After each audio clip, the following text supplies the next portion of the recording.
Okay, let's go. So we're doing proper authentication. It's not quite OAuth, it's OpenID, so I guess it's OAuth. This is specific to registering a device because you're logging in as a device, not you're logging in your device, not the browser, which is great. So I've got code that does this, but it's proving to be a little bit tricky. So we're going to be looking at this. So first of all, I need to make that look not awful. Login.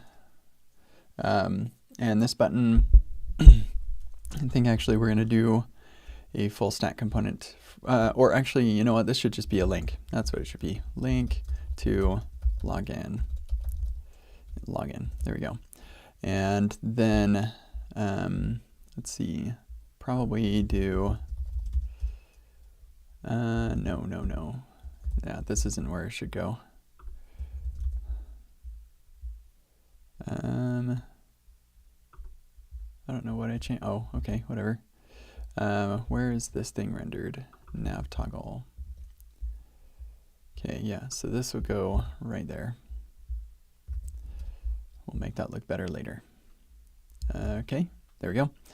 Good, and now we go to login. Boom, to find it, we don't return anything.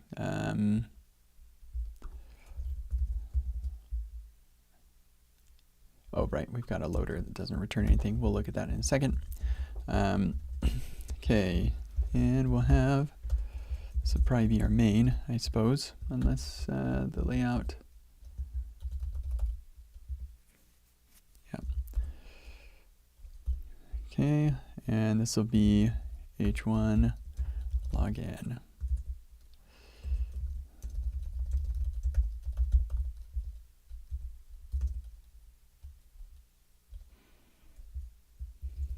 Where's my Tailwind config? I can't remember if I have my typography. Here we go. Okay, great.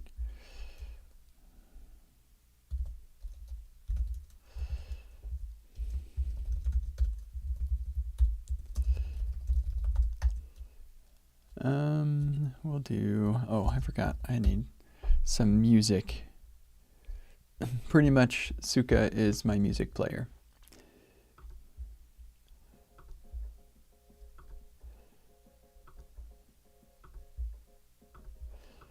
Okay, and we are working on authenticate device. Hopefully that just takes 2 hours. I'm going to be working this weekend probably.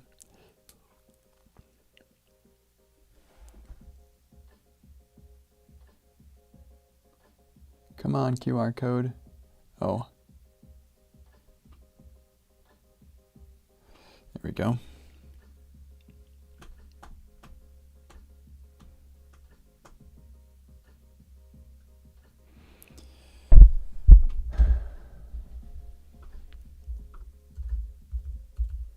Okay. So I'll say login. This will be margin top 6, and then on medium device margin top 12, maybe, I don't know. And then we'll have a form. This will be a navigation form. We're gonna go somewhere.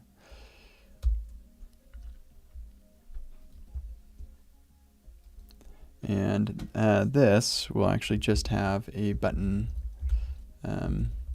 Where are my buttons? Do I have buttons?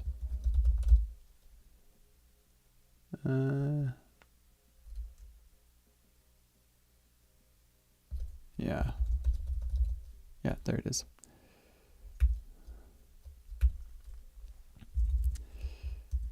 And method post.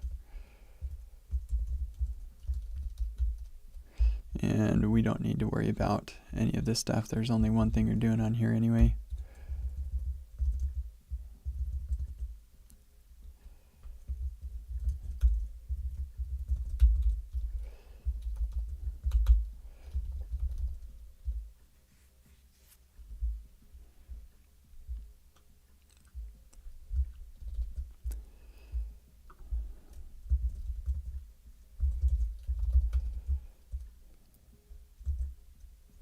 Let's see. So this is why it's so tricky. Yeah, we're gonna have to just void that. So ignore that. Why are you complaining? Oh, right. We're not gonna do this.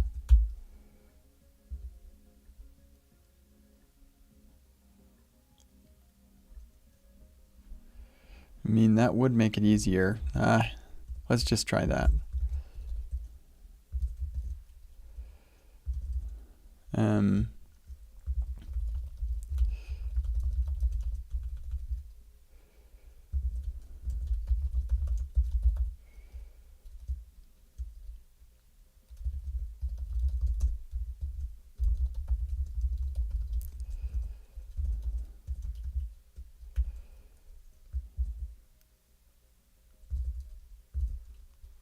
Here we go. Let's do this.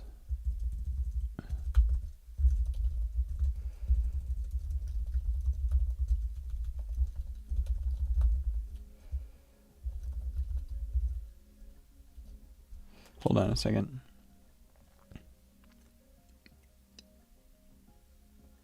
Because once we get the user information, we need to revalidate. And I don't want to make them refresh the page, so we are going to need some events. That's kind of annoying. This is kind of annoying. Because we don't actually know when they're done.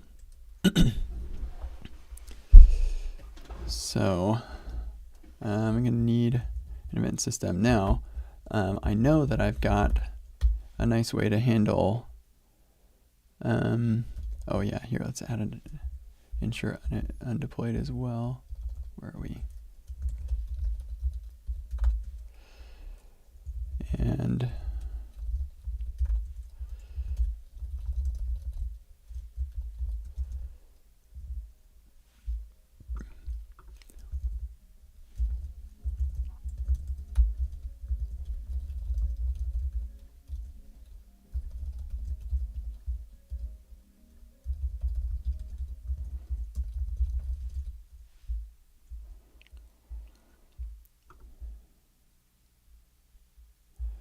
okay, and what I'm going to do is kind of tricky, but it'll work. If request.url search params has SSE, then we're going to return, where's my stream? I'm going to do the same thing here.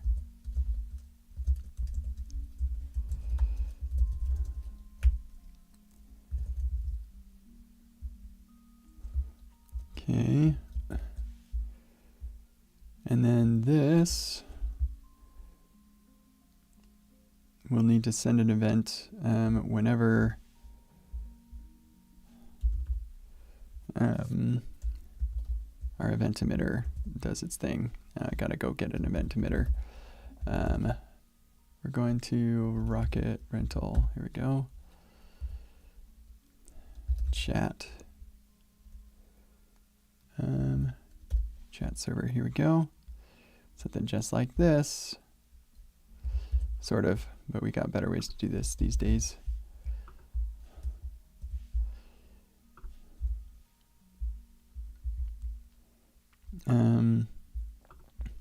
Yeah, the events that we can fire. User code received. And authenticated, auth resolved, and auth rejected. That's never going to happen. It just won't ever resolve. So that's fine. And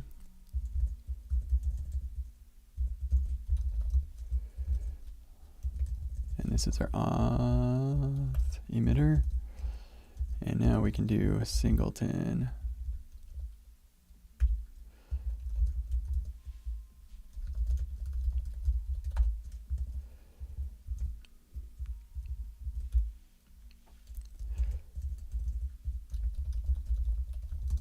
we go. Okay, so then this will be auth emitter dot emit code received. There it is.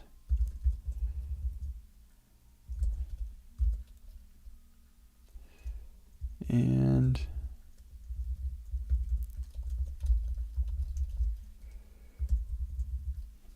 can I do that? Or do I have to serialize it? I can't remember.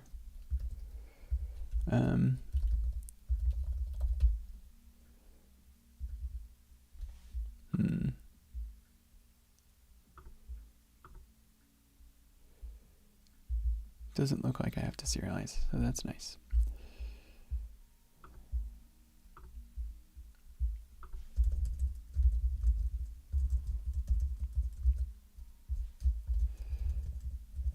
This is our auth resolved.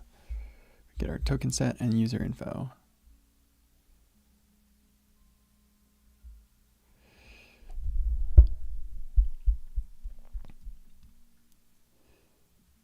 Do I need the user? Yeah, we'll hang on to it. Okay, good.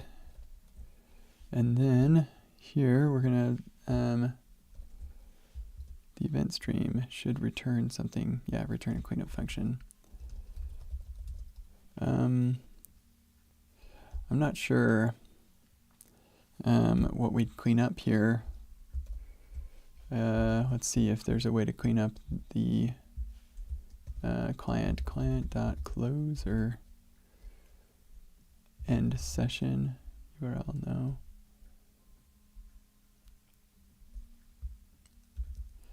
Okay. Close client.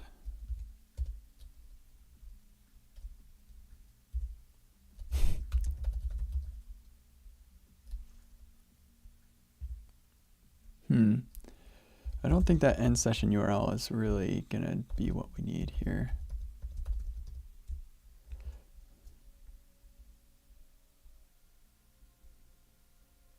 Huh. Yeah, we don't need to do that.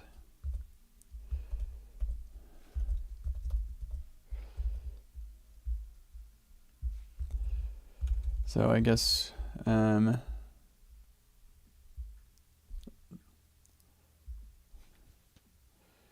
I don't know what happens to the client. Hopefully it just gets garbage collected, I guess. Yeah, there's not a connection. Once this polling is done, it's probably done. So hopefully. I just realized I don't have Discord open. So give me a second to get that open in case people are chatting over there. That's where we chat.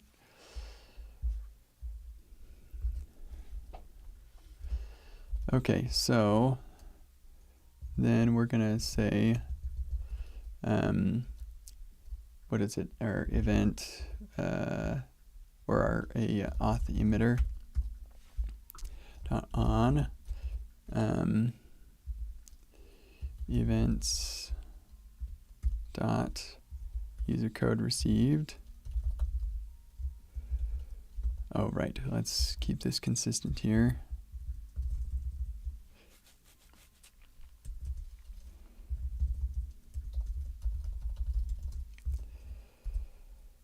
That's stupid. It really is. Definitely stupid.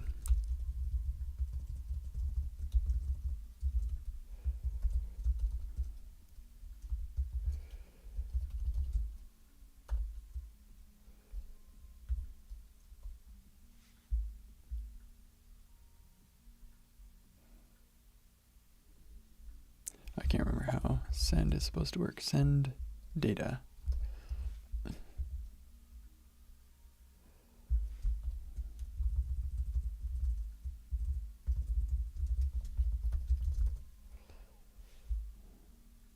It's going to be string.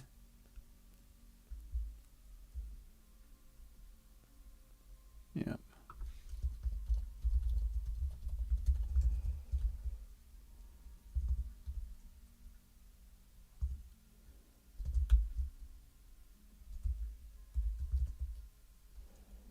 I'm missing a stupid thing. There we go. Maybe. There we go. Okay, so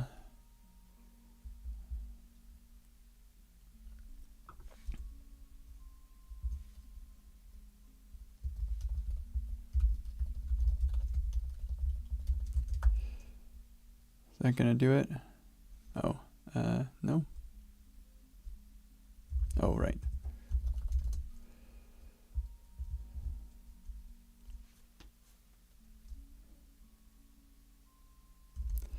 All right, let's make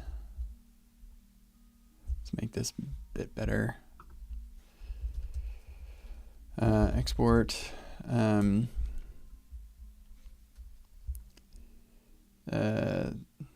user code received event schema object type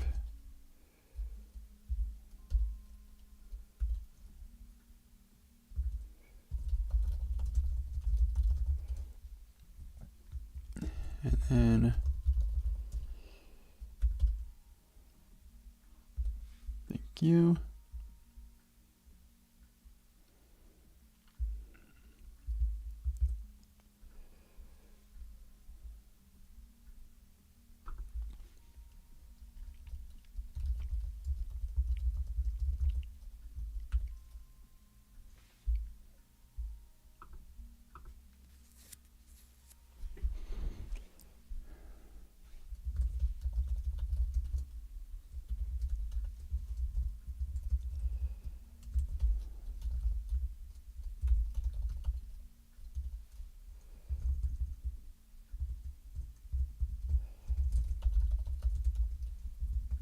There we go. That will be a little bit better.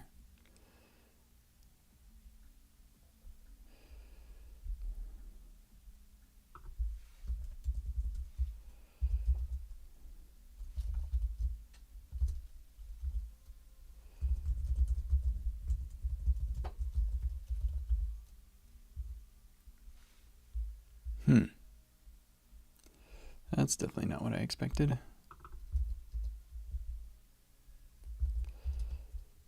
When that's parsed, oh, that explains that. That is still confusing.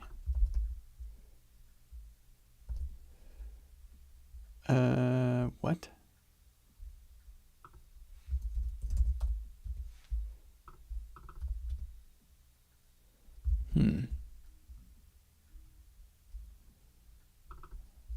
What is going on?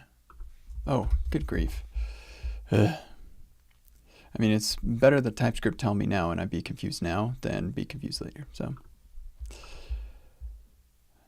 Okay.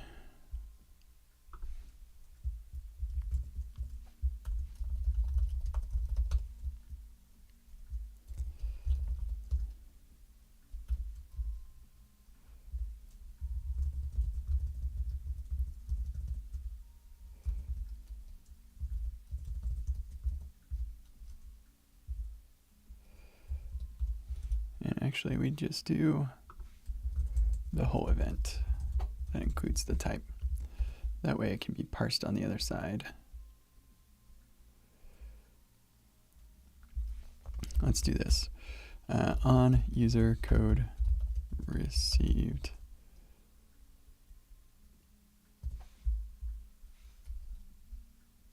No, that's stupid. It's fine. Okay, coming back here then. We don't need you. What are you complaining about?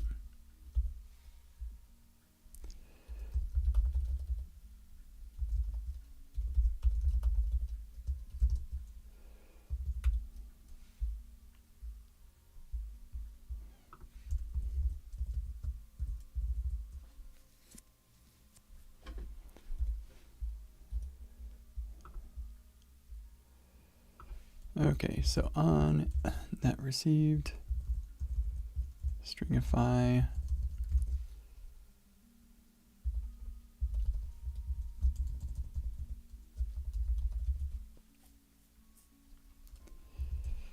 okay, and then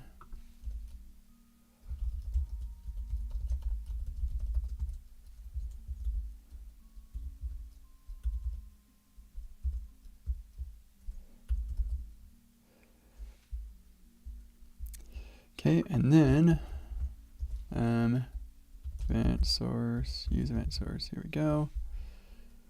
It's going to be something a little bit like this, for a bit simpler.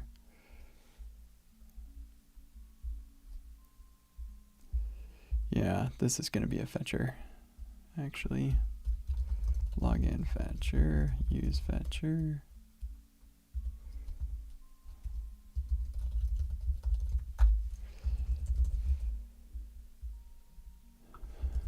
Because we want to keep them here.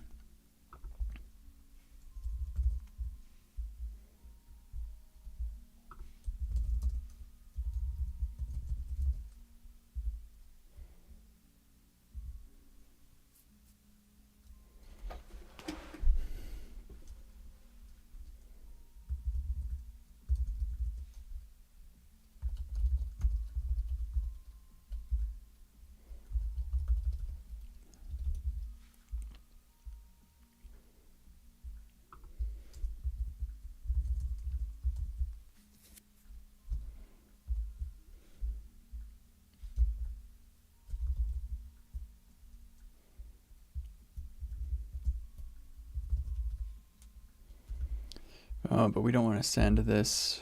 Yeah, that's right. Okay. So this will just send data.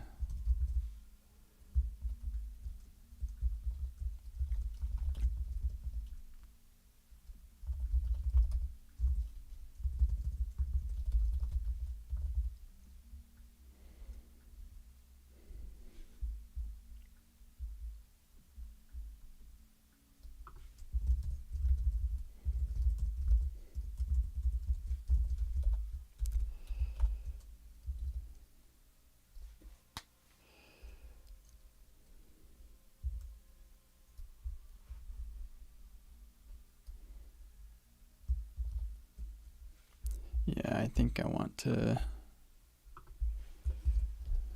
say or set or auth info.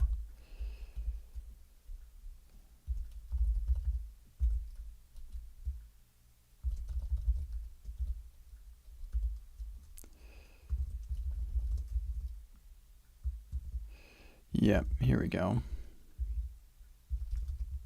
We'll just omit that. There we go. That's better. Don't need this at all.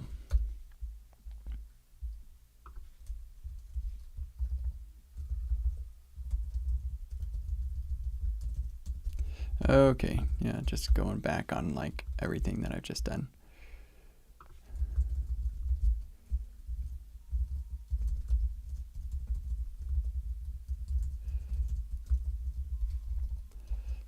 There we go. That does simplify things, doesn't it?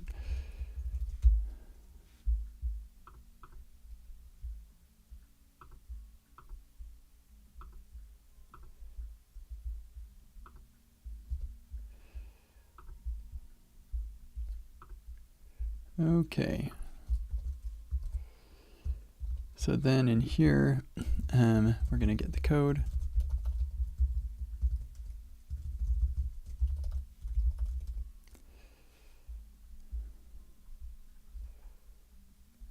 Oh, no, we're going to want to have the type events, user code received, code, and then, yep, there we go. So then we have const auth events, let's see, code received event schema.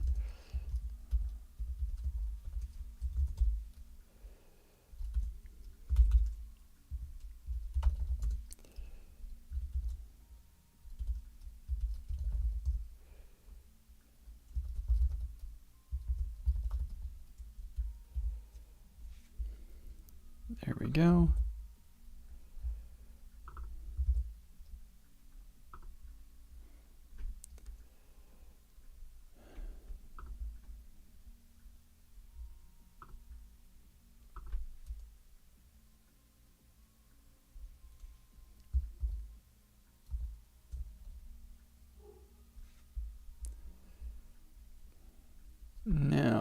That's interesting.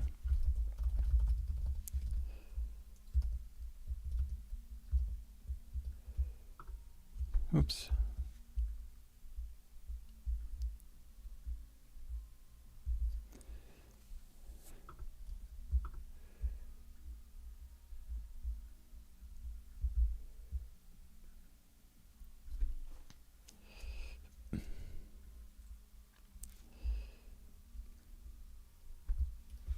Oh, right. That's right. We send it on an interval. Every 10 milliseconds, we send the queue.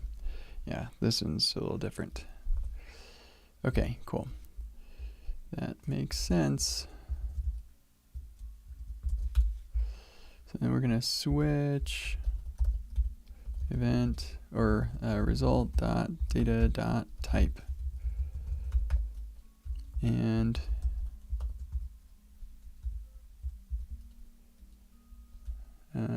how do you do this? There it is. Okay.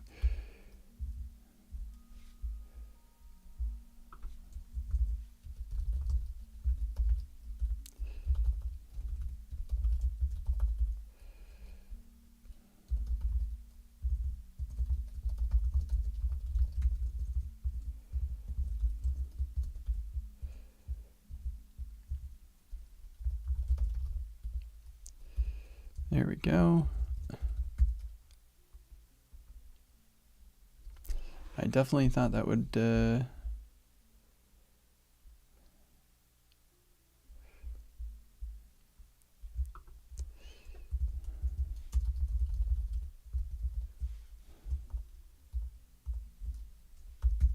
we go. Okay, and then thank you. Window reload. Maybe not. Maybe navigate. Do I have toast? Yeah, we do have toast. Redirect with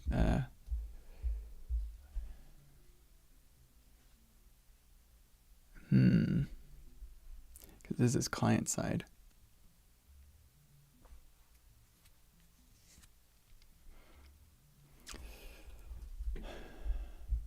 Here's what we could do. Login success.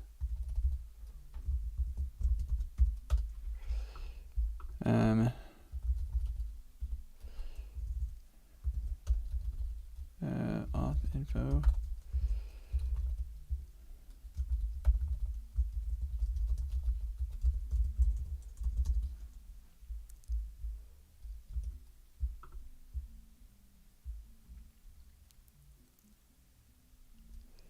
Yeah, let's export require auth info.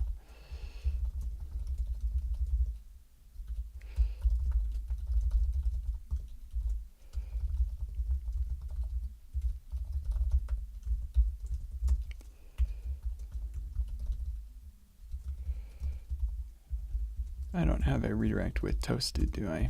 Dang it. I wish that I had the Epic stack when I started this. Okay, I do have a toast.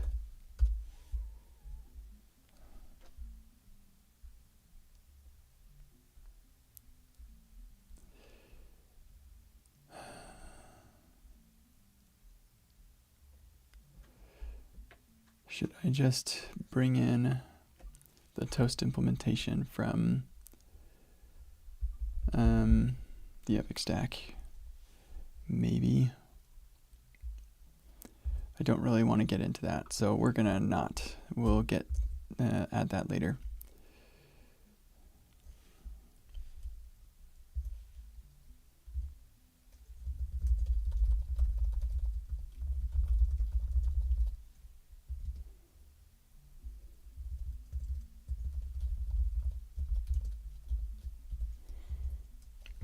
We can steal this though.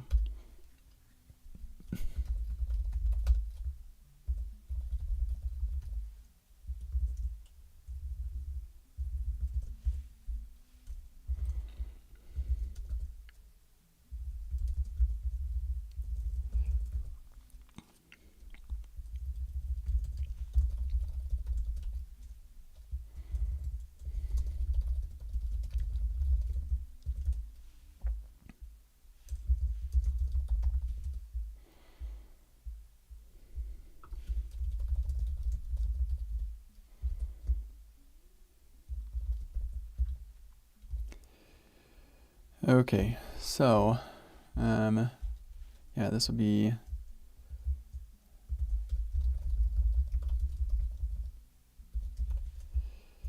and navigate to login success, and then here we'll have require auth info.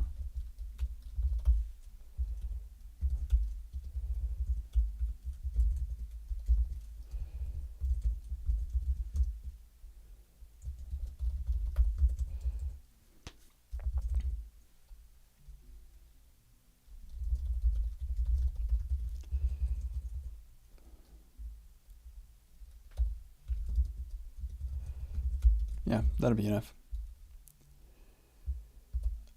Okay, there we go. Yeah, return redirect to home.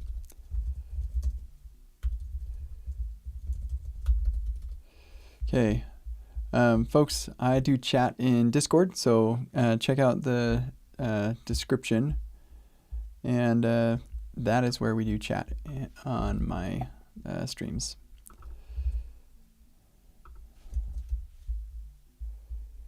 Okay, last message. Yeah, that is definitely a thing.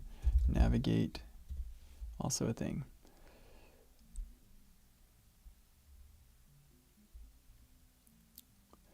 Okay, good. And then we'll have your verification code is user code.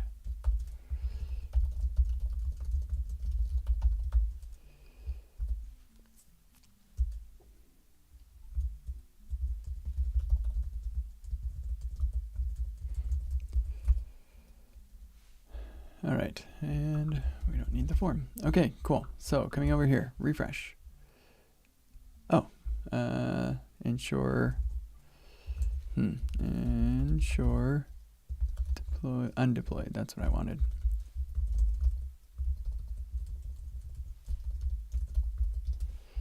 There we go. Try that again.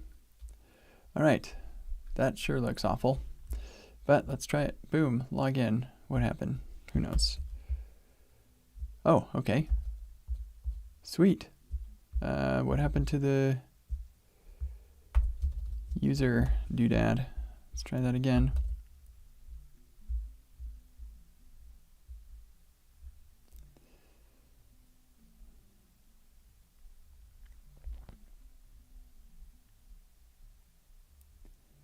Where is the login?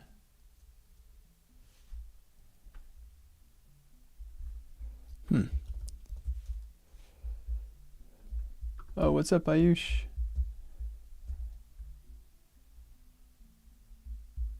Oh, I don't know.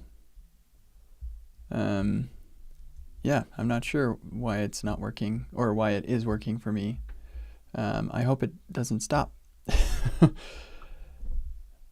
Okay, use event source. I'm not sure why this doesn't seem to be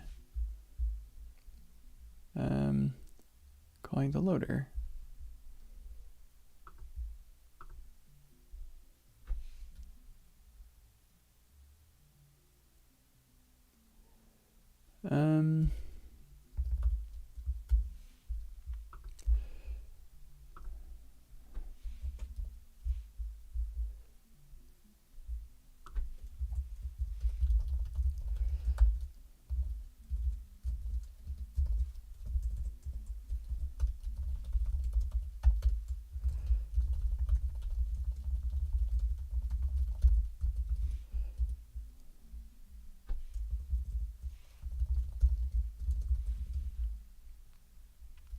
Oh, that's interesting.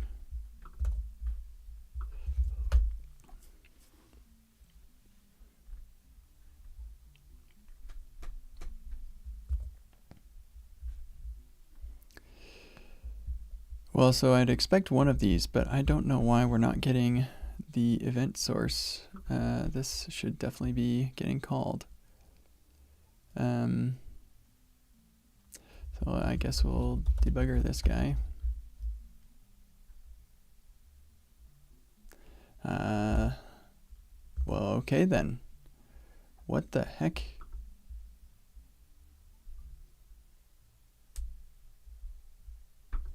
Am I? Freak. I'm getting full page refreshes. JavaScript isn't enabled. That's what this is all about. What?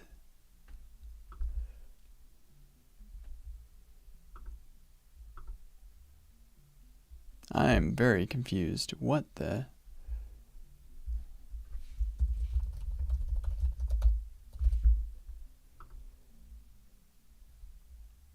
Oh, there it is. There it is. I know what's going on.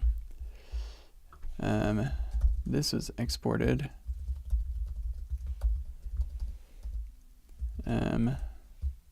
By a .server.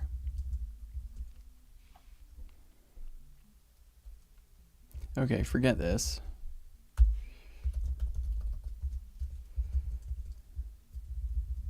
We're going to do this instead. Export type events.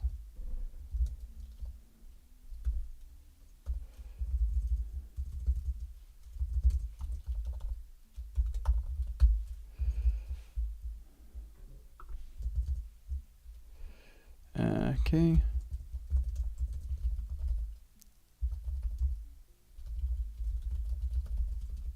Boom, take that.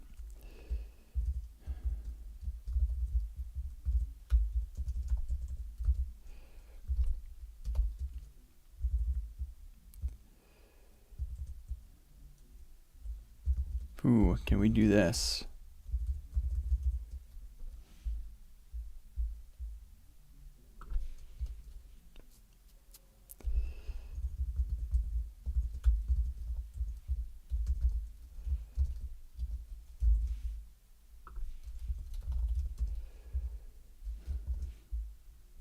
Do you import the type, then you fix it to type? Oh, I hate that. I gotta fix the lint settings on this app. Okay, here, we're gonna do that really quick. Here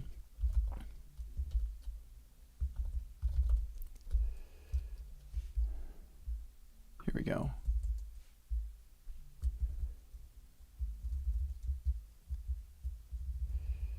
There we are. That's that.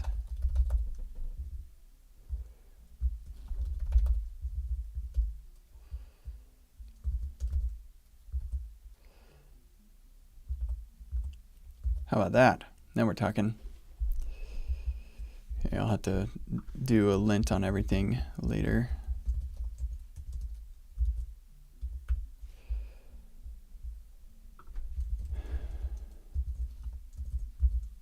Whoops. There's definitely a better way I could do this, but I actually at this point don't even care anymore. I just want to get this thing done.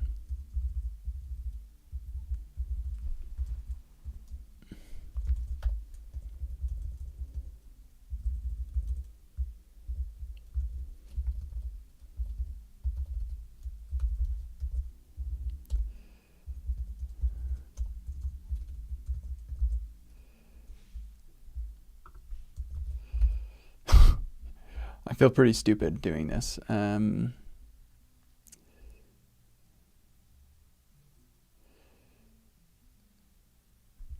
Okay, how about this?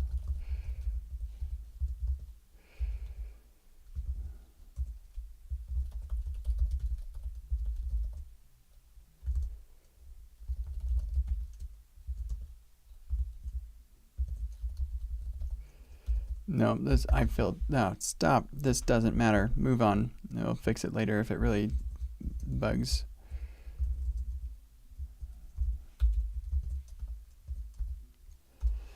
See, we get type safety there. That's what we're going for. Okay, great. Now, are you going to work?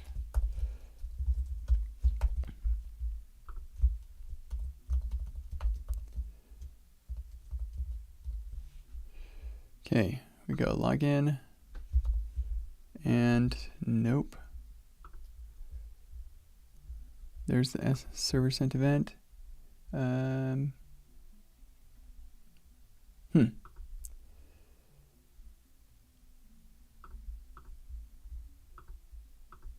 That's interesting.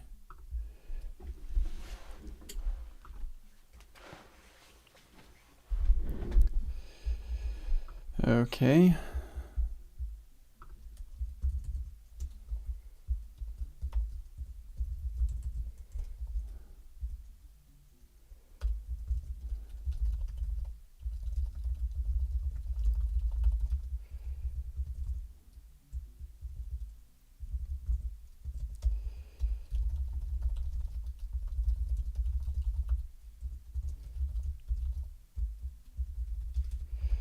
Probably shouldn't show you the user code.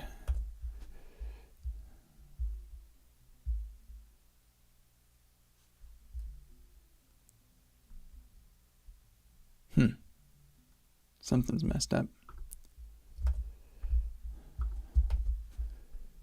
Controller is already closed. Okay.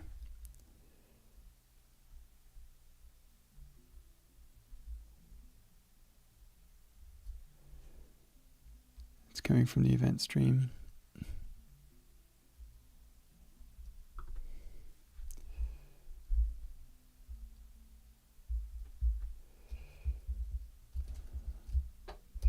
Oh, we're getting that now.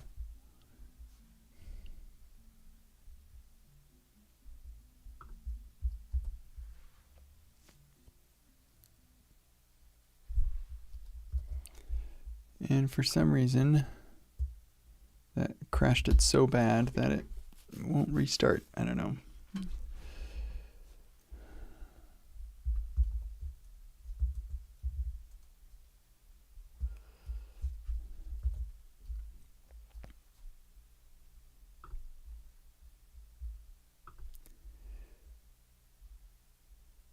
We should be getting, like, there should be a tab for events.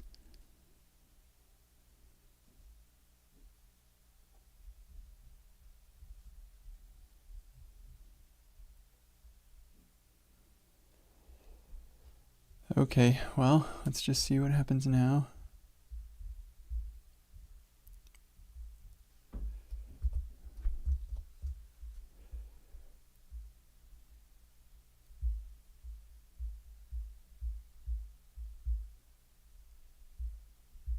What is happening? That is so strange.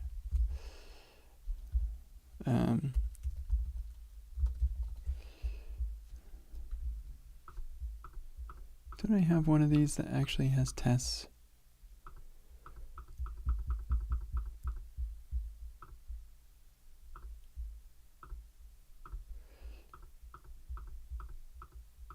I guess not.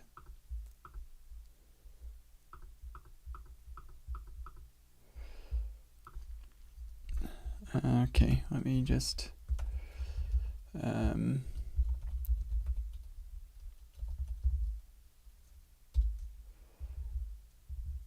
yeah, there it is right there, KCD Workshop. Yeah, we don't need that anymore. Requires app.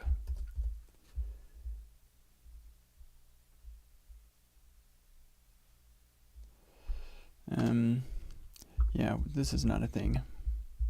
That doesn't matter anymore.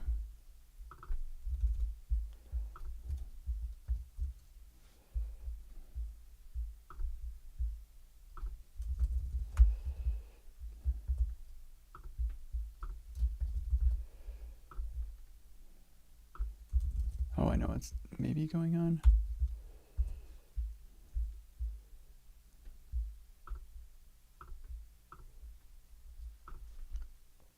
There it is. Okay. So, here's the question.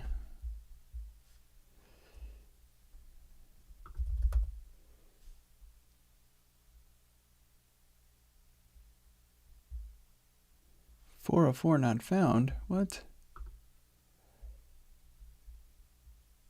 Okay, yeah, that. See, there it is, event stream. I should be getting that.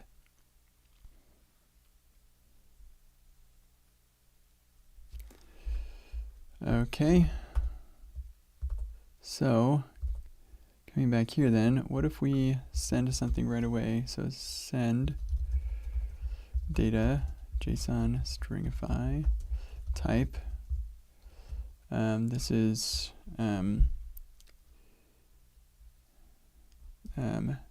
pending user code pending.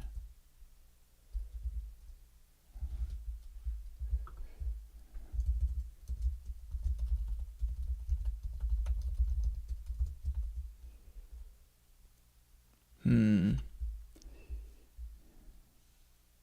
know what might be happening? I know what's happening. This is what's happening. We need to keep track of the current state.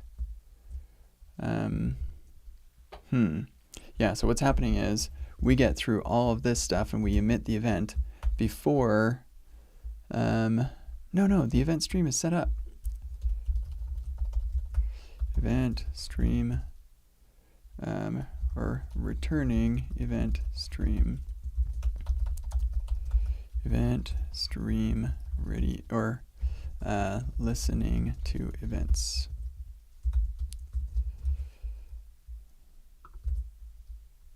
See, we should not have to do this at all.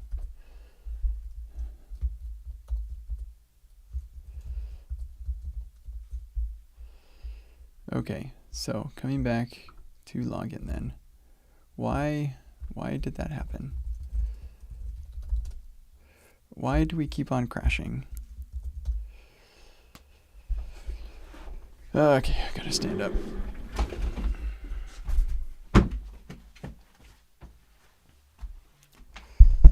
Okay, yep, listening to events. Boom, listening to events. All right, we're ready for when the events start coming in.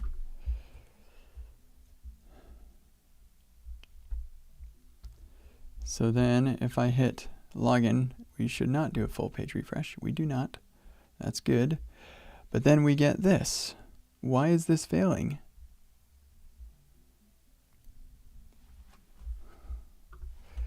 Okay, so it's failing because controller is already closed. There it is, sending user code.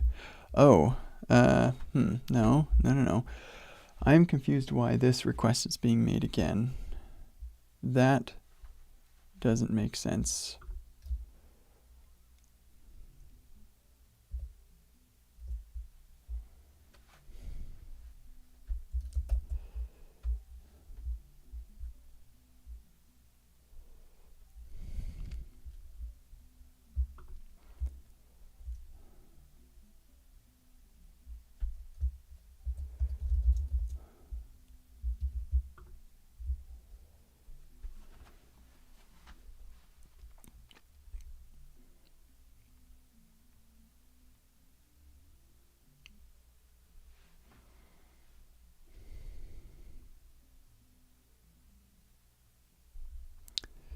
Controller close.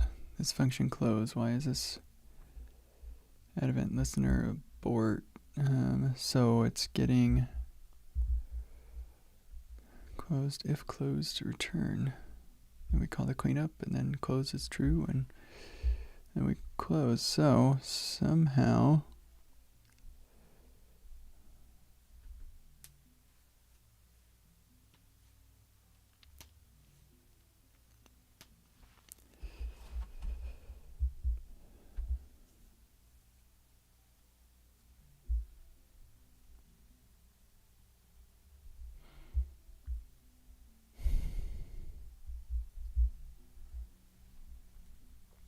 yeah, so when we send the user code received, then we log this, unhandled rejection for promise.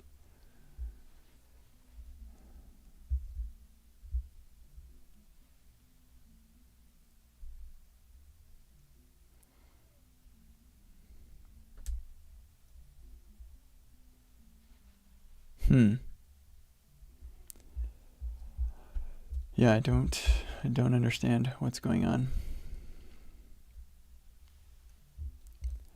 Who is aborting the request signal? And why does this keep happening?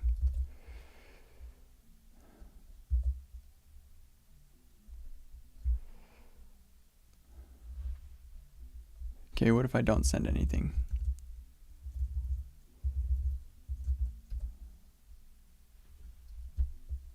Of course, I have to restart the server. Who knows why?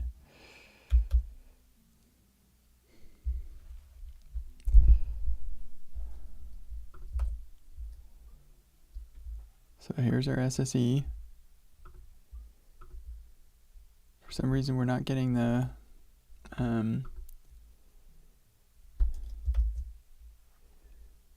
event stream there. I don't understand why.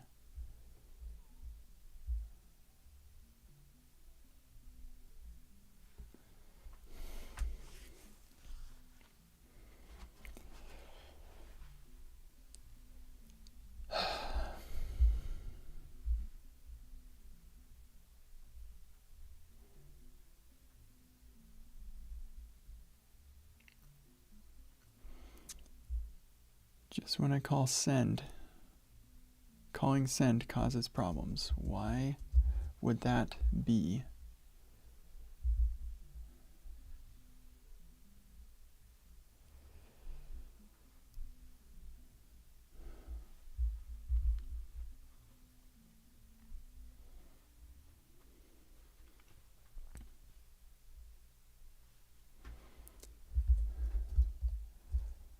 I mean, I can say close.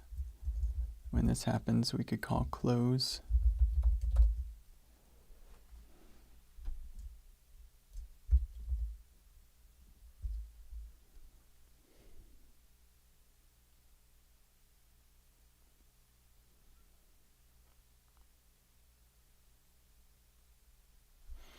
I have a feeling that could be a problem because maybe this gets closed before the controller flushes those, so probably better not do that. It should get closed automatically anyway.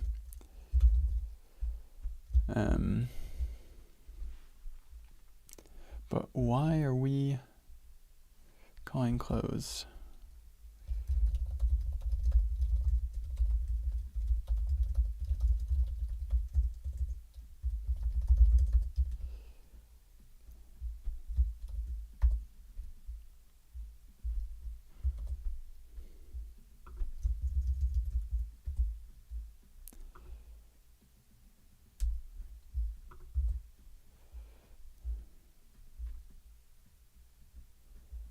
Okay, yep, that is good. So it closed when I refreshed. That's exactly what it should be doing. I have a feeling our stack trace is not going to be very helpful. All right, here we go. Sending user code. Why do we get 3 of those? I don't know. That is very strange. But that is probably the reason that we're having trouble. It's because we're sending 3. I don't know. That's weird.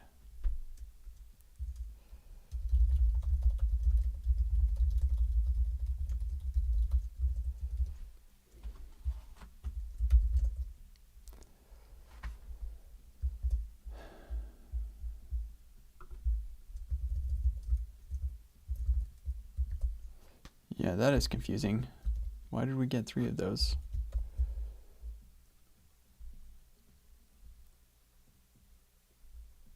And this is also interesting. It is not closing. So that's probably happening with controller and queue.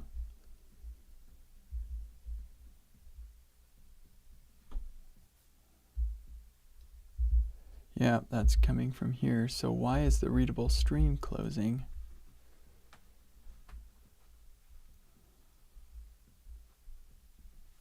What the heck? That is very unexpected.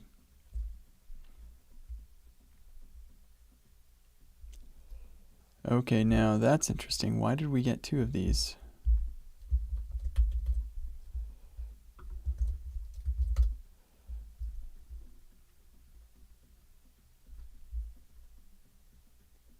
Boom, we got 2. Why? That could be a problem.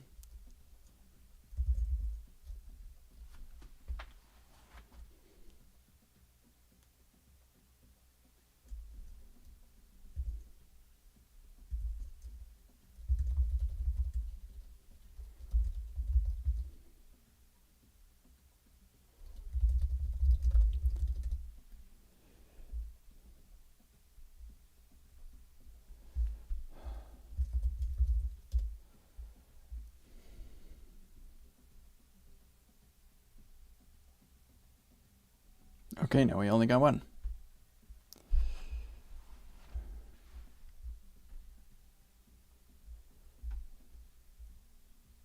Okay, good. So I only have one. I say log in, and we get send user code called twice. Why does that happen? Did I have a copy paste issue or something?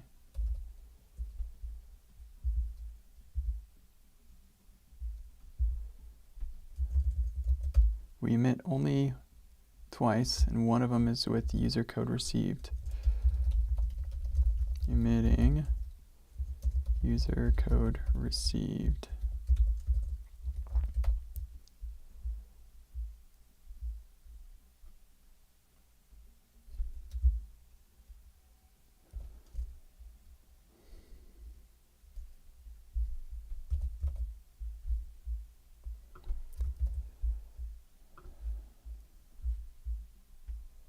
Oh, I know what's going on. Every time I, yep, I know what's going on. It is this singleton. Oh,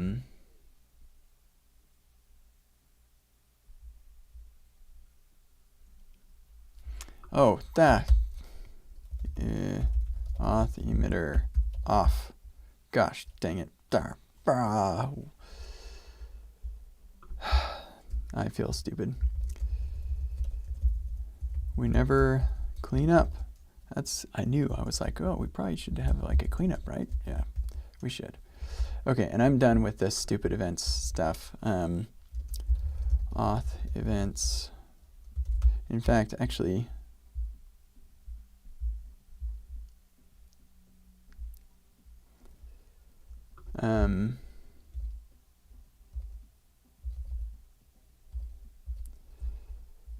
here's what we're going to do.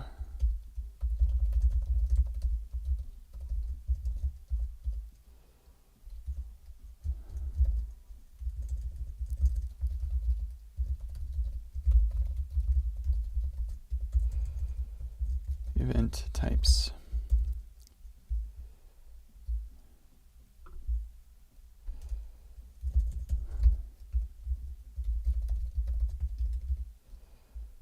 Okay, that is already way better. And then this.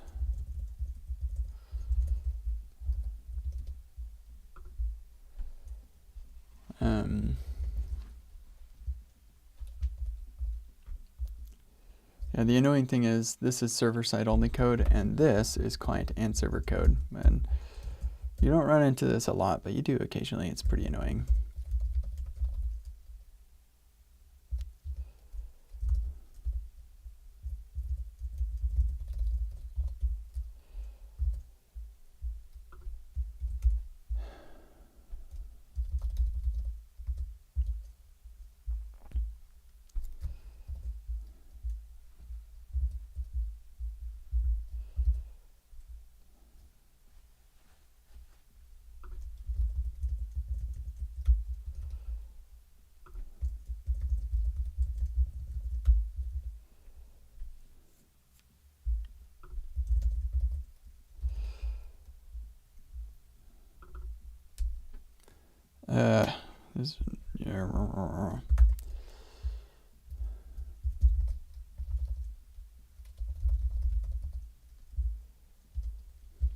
There we go. That'll just solve all of our problems.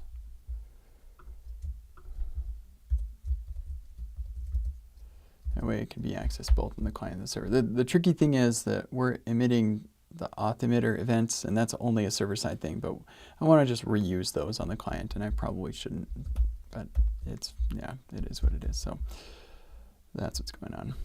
Events from auth events.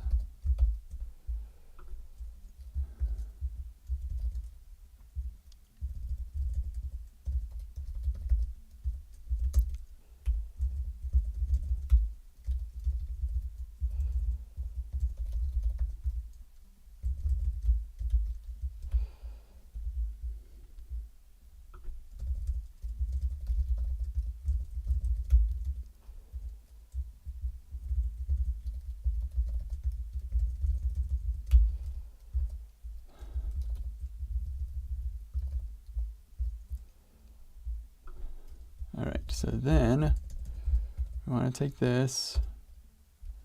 Whoa, nope.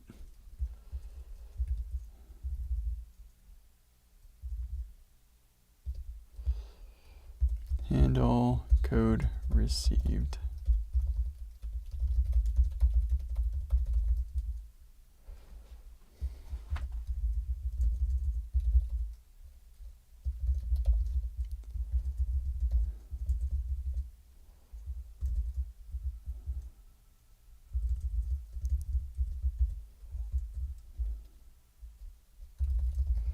Handle auth resolved.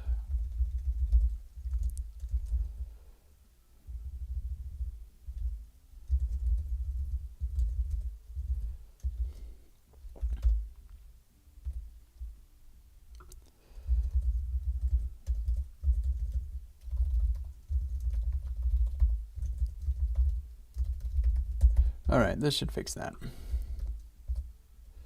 Nope, okay, fine.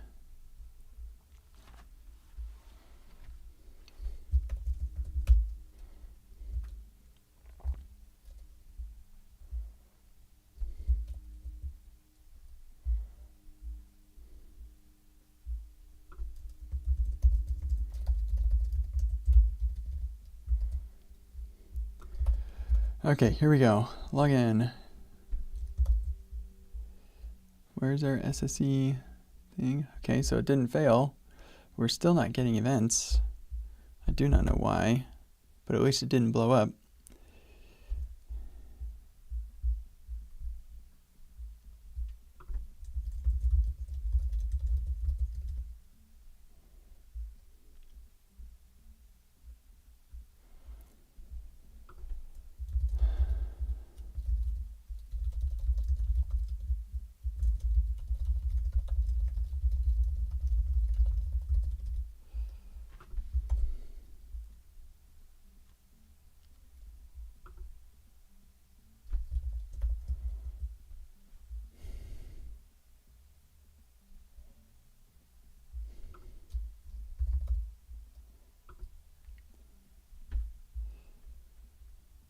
Sending code. Why is it not doing this? What am I doing wrong? It's got to be something really, really simple. Something simple and stupid that I'm just not thinking about. So in this one, we return the event stream. It's exactly what we're doing in here. Return the event stream. And we can verify that it accepts text. That's request headers. Oh, we don't have response headers at all. Oh no, that's interesting.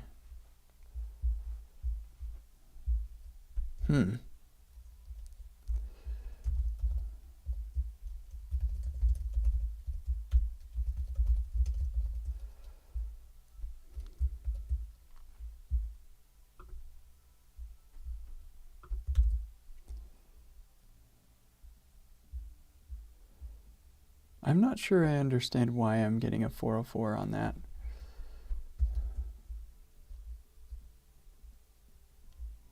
App not found, or app not running tests. That is what is happening. So then if I hit, let's clear all this out, hit go. Now the app is running tests. And this, okay, so what if,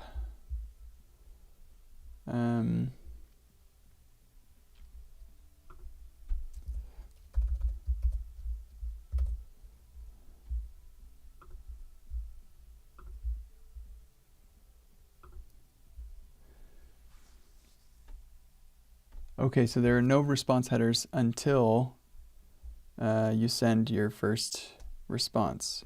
Also, I think I crashed. No?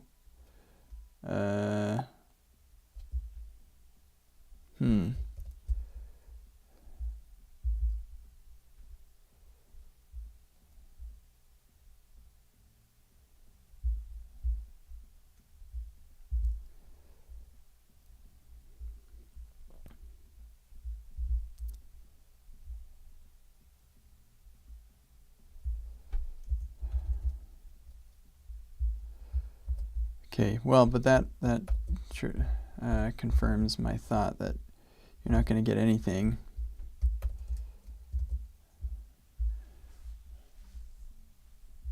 Max listeners. Did I not restart after I fixed that problem?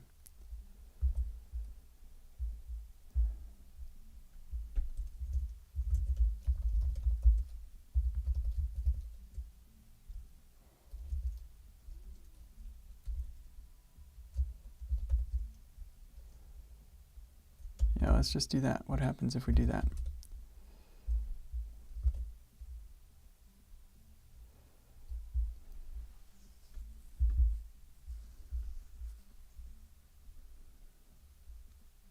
Freak.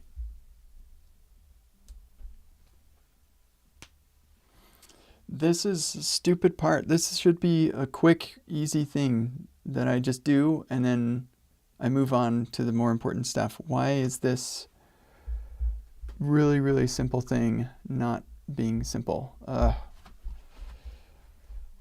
It's killing me.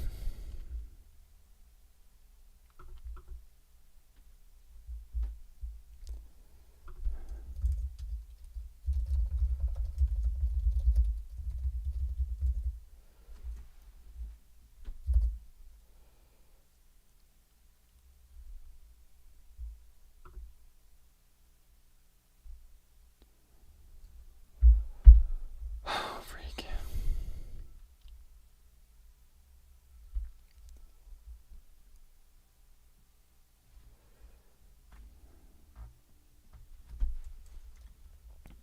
All right.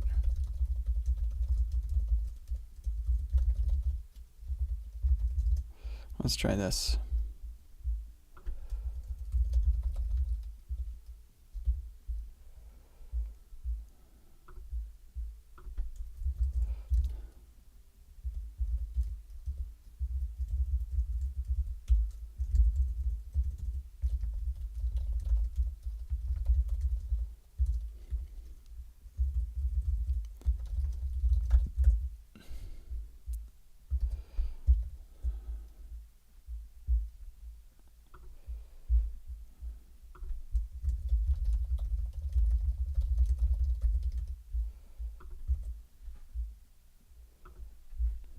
It's sending things. Why? What? Why are you not receiving things?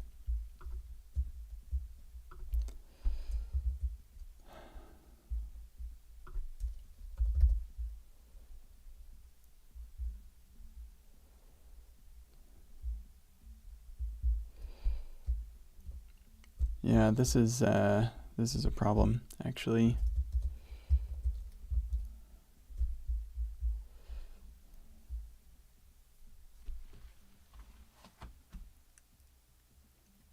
Starting to think that maybe this shouldn't be a singleton.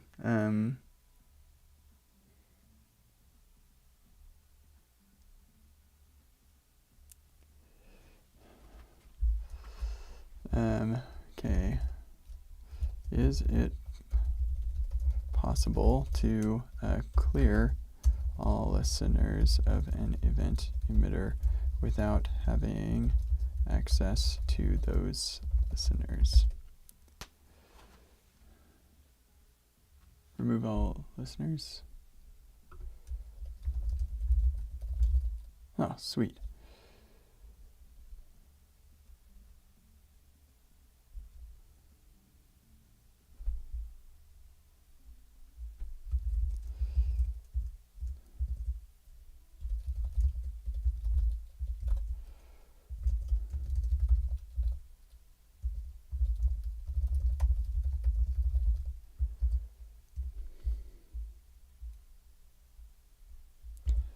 Okay, that might help, possibly.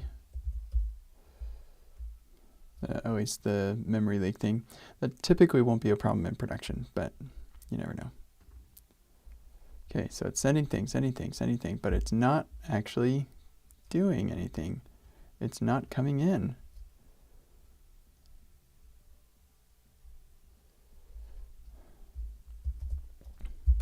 Why not?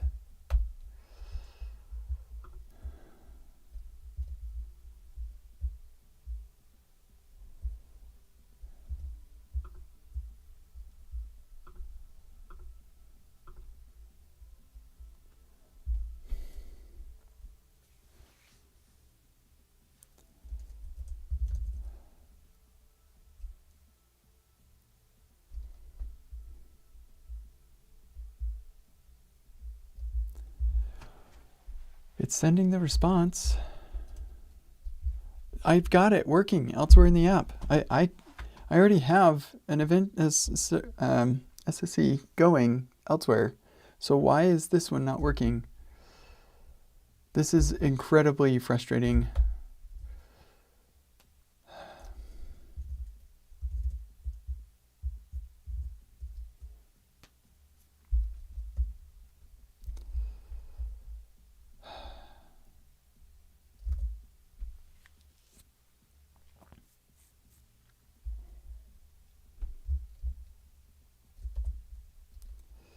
Okay.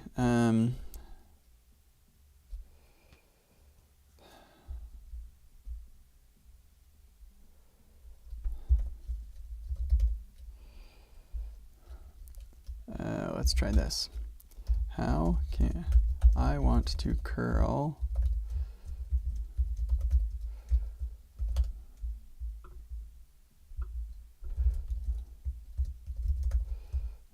which returns an event or a server sent event readable stream. How do I do this?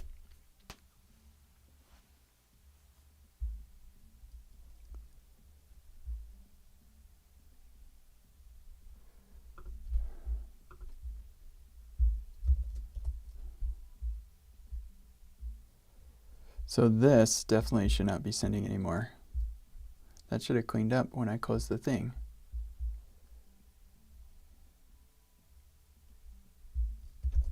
So that's not good.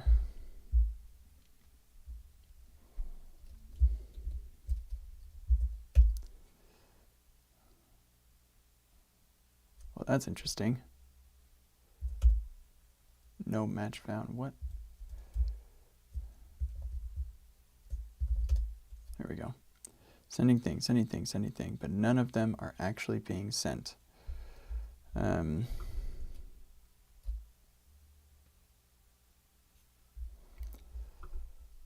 So it's not just the browser thing. Also, it's not being cleaned up. Ah.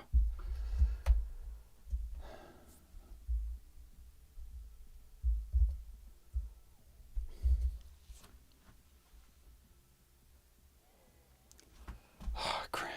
Ah.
Well, okay, at least it cleaned up that time. I don't know what changed, but there you go.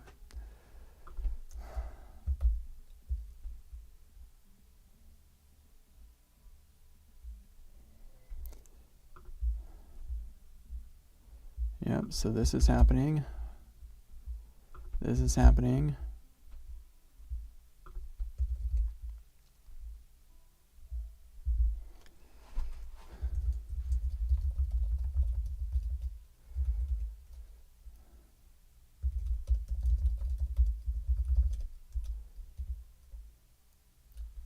Hmm.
Okay, so if we look at our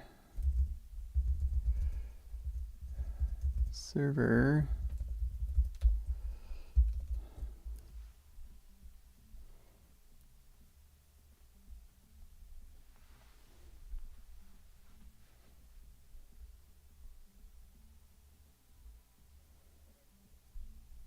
this is all coming through here.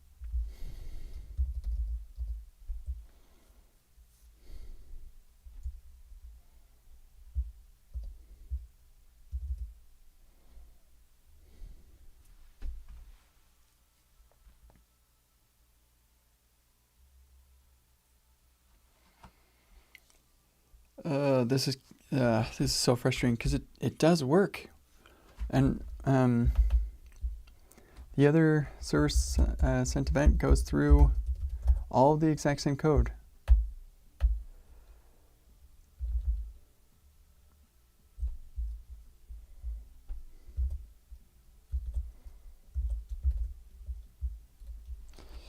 Holy smokes, this is so stupid. I need to open a window.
Okay, so let's try this.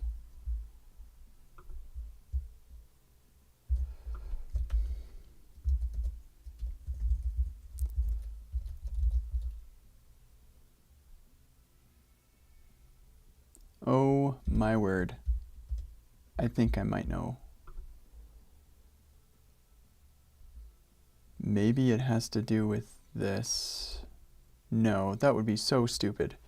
It can't be, cannot be. I refuse to believe that that is what it is. But we're going to try anyway. This would be so stupid. Login SSE TSX.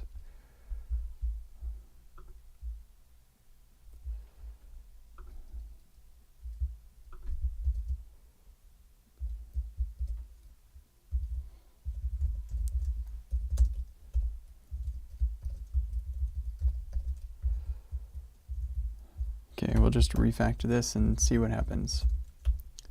That would be the dumbest thing if that was it.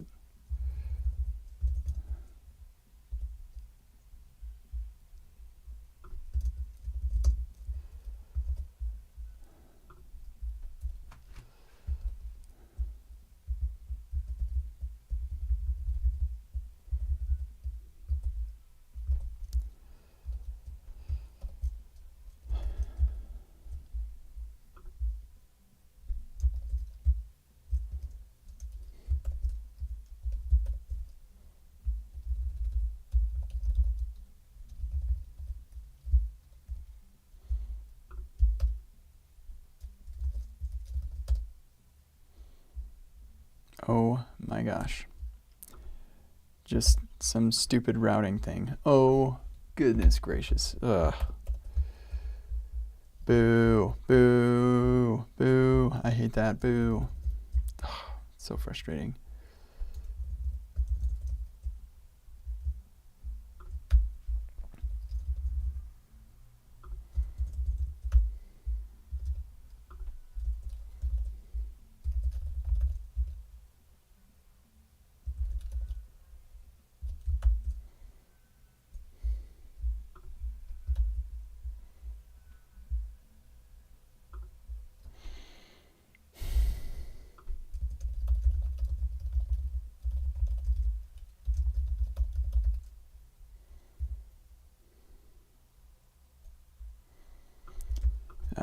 I've got a different idea. Okay, anyway.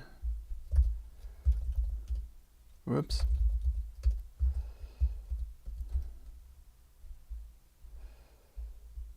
So let's, yeah, we'll just try this as it is.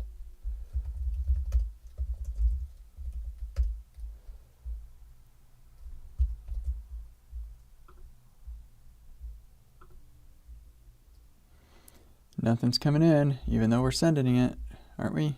Are we sending it? I thought we were sending. Oh, right. I've got the wrong thing here now.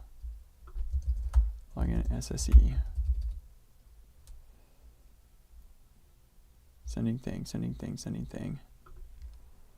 Event stream. Oh, good grief.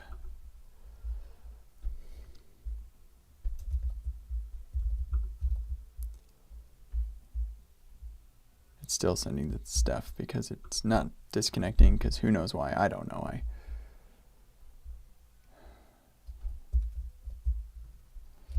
That request should have been canceled. Okay, whatever. Let's get rid of this. Get rid of this. Get rid of this. All these console logs. And the interval. And that. This is better anyway. Separate those. All right. You don't get the co-location, but it's fine.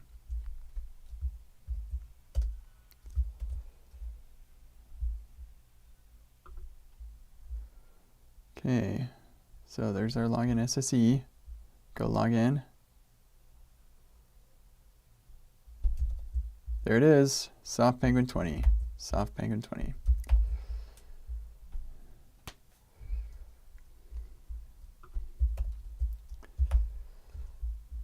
And what I'm thinking is I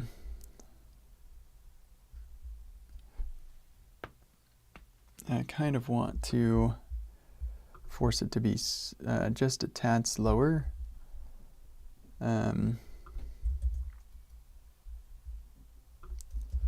Pause time.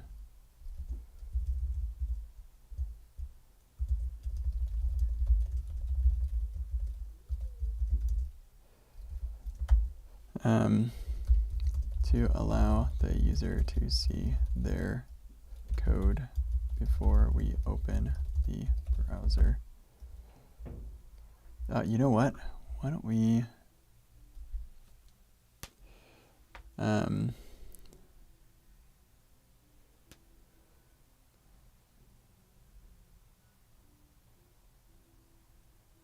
what if we send this back and we don't open it for them and we just say, okay, here's your code, click on this link and confirm.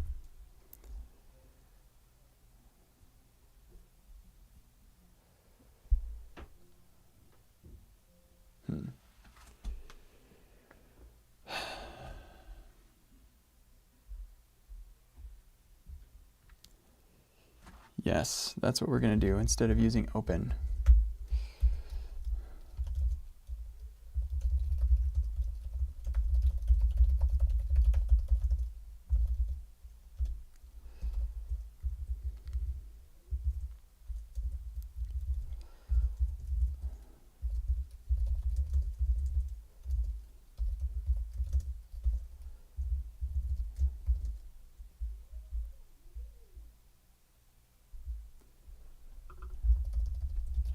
That anymore. That was a bad idea.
There we go. That we get some validation. That would be pretty good.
Okay, let's try this now. I think this will be better.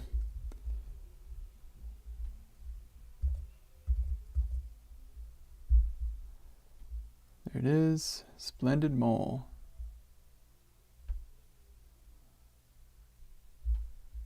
Why does it look so funny?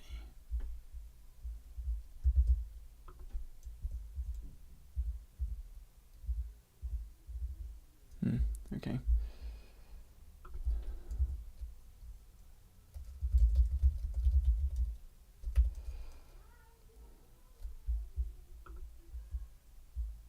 Do I have a class name on this thing? Nope, I do not.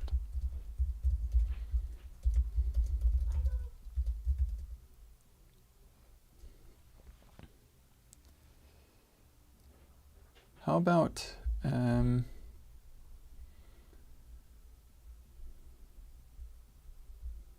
yeah, retrieve code. That's what that should say. Login.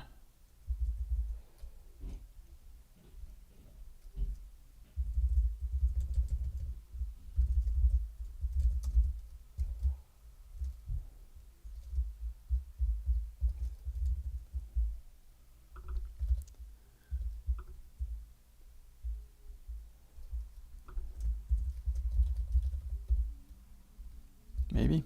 I think that'll be okay.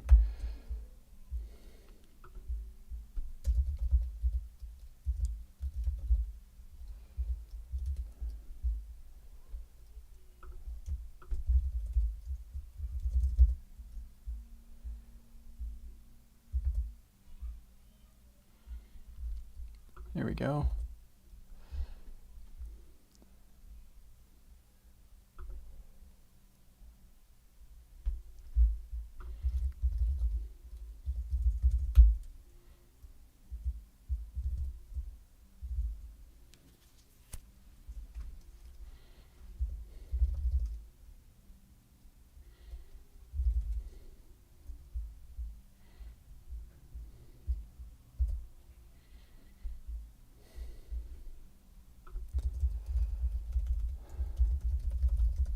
We don't have a status button in here. Man, so many things in the Epic stack that would be really nice to have here.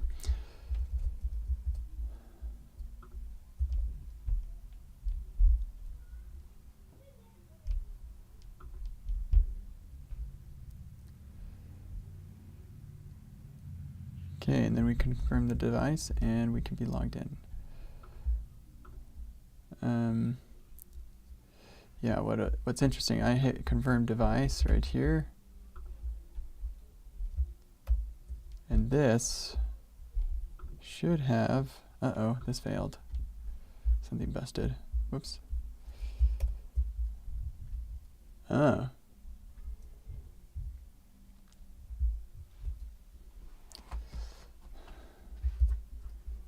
I don't think that I have this. This is actually fine. I'm not going to bother with this.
Okay, I lost track of what I was doing. Yeah, needed to look at this. Oh yeah, we're going to get rid of the user.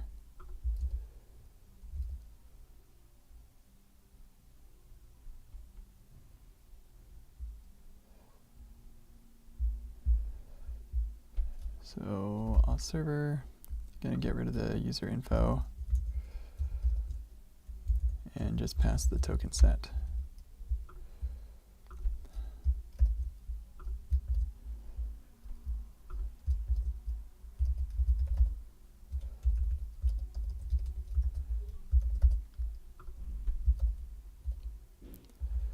Okay, great. So now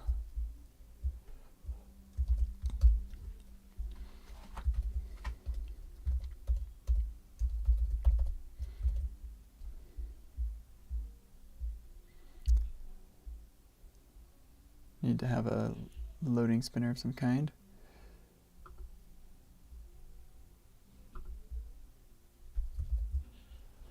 And then the SSE should have received an event for that, but did not.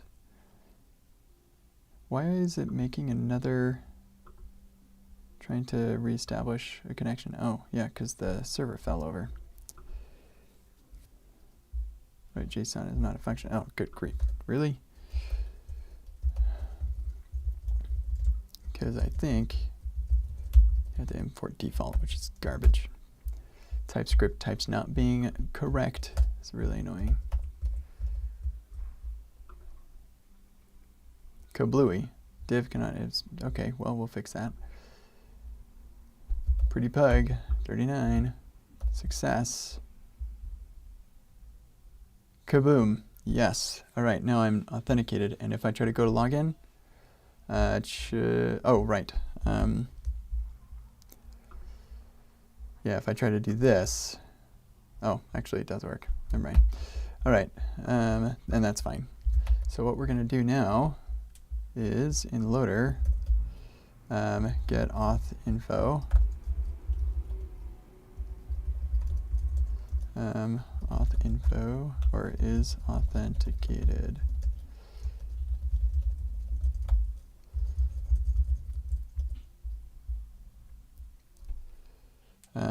I really would like that endpoint.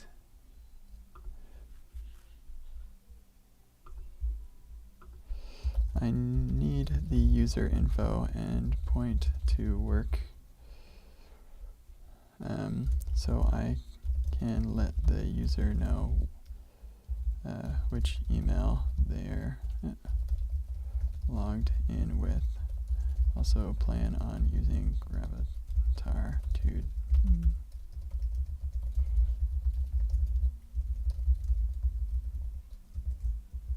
yeah. Okay, but the fact is we can say you are authenticated. Want to log out?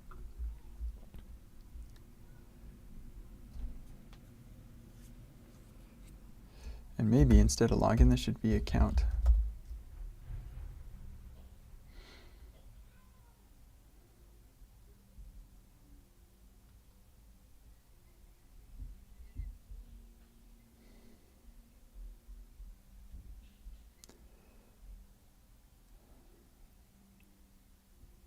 Yeah, I'll think about that.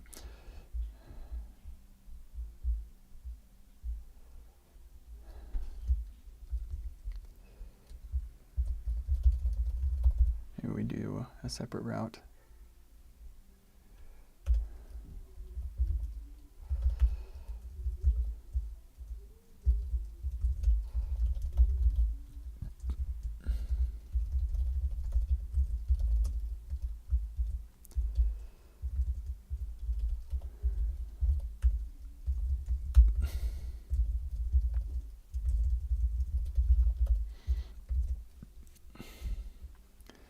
Okay, so with the account then, we're going to say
Copilot can do this. Come on.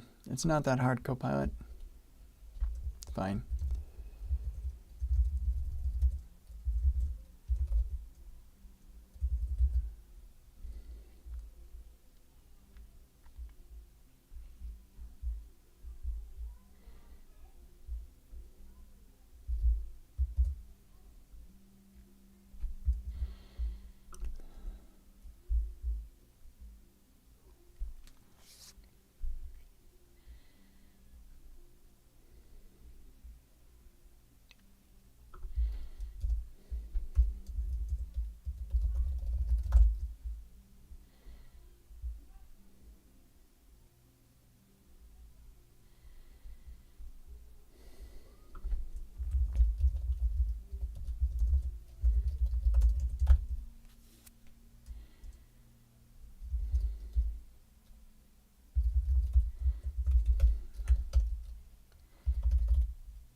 Okay, great. And then in our loader, we can get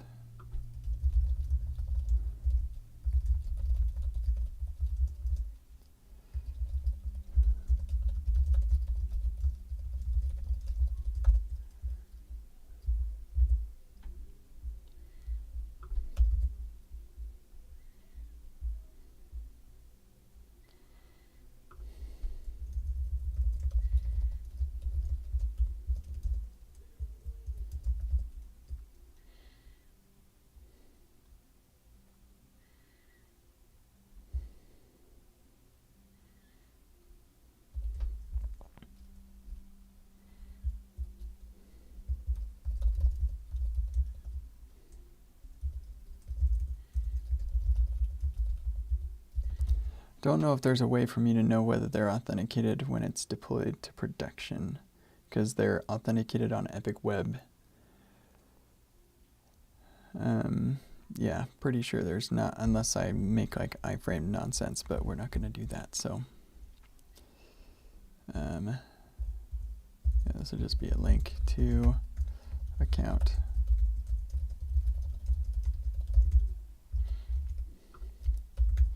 We can't know whether they're logged in when it's deployed, so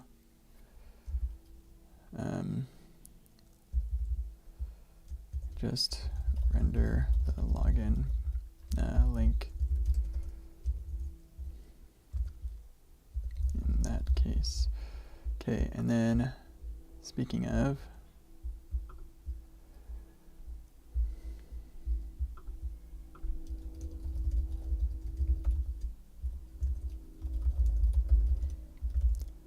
there's no database if we're deployed, so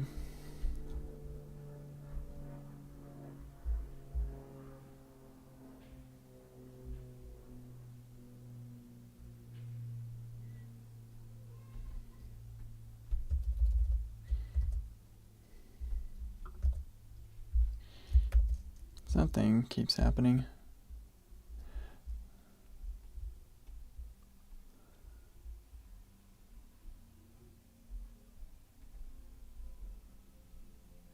How do I close the poll?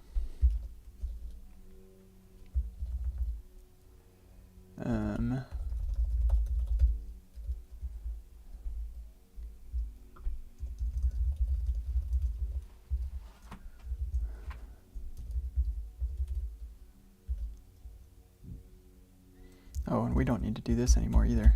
That's nice.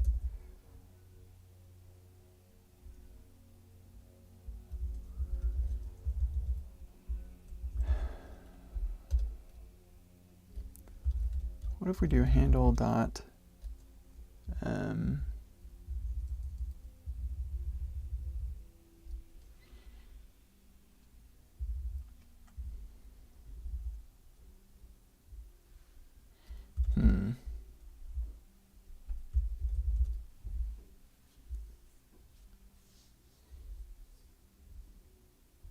yeah, no, we want to close the poll.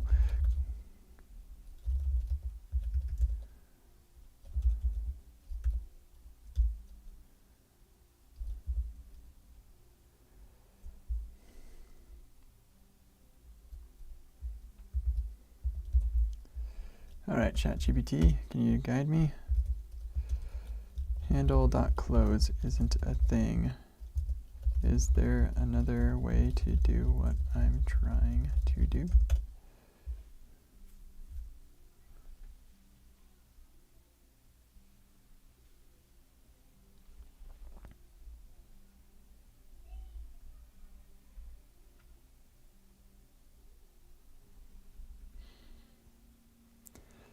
No, you don't get it.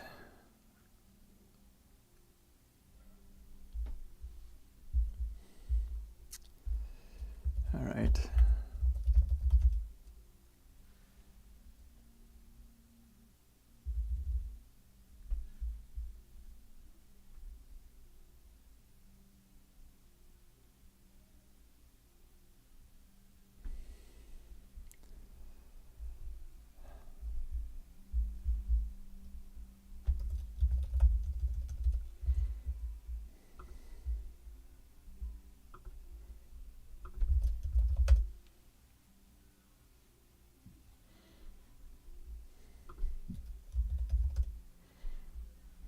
Abort, here it is. Yeah, abort. I think that actually does have that, abort. Yeah, sweet.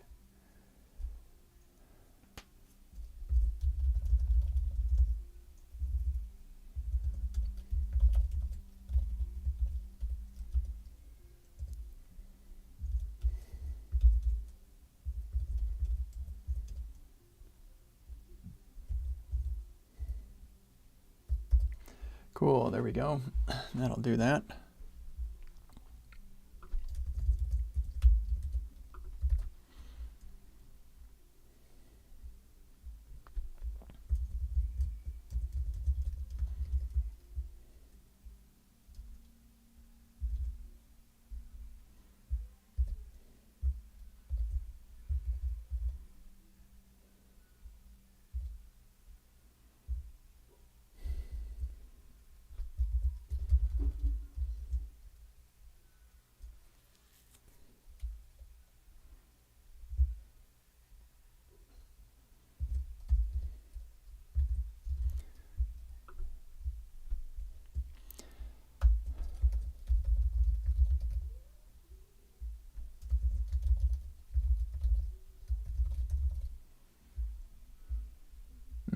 That's interesting.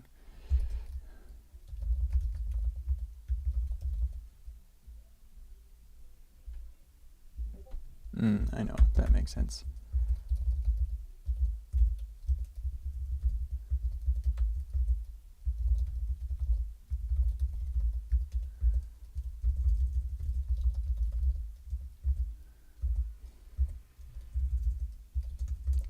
Just feels better to do that. Okay.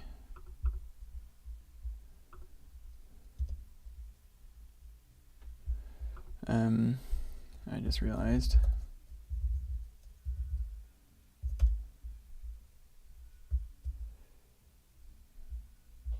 Yeah, that's right. Okay, that's kind of annoying.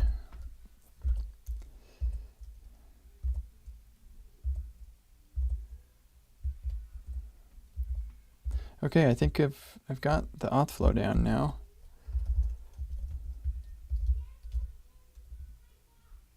There it is right there, data.json.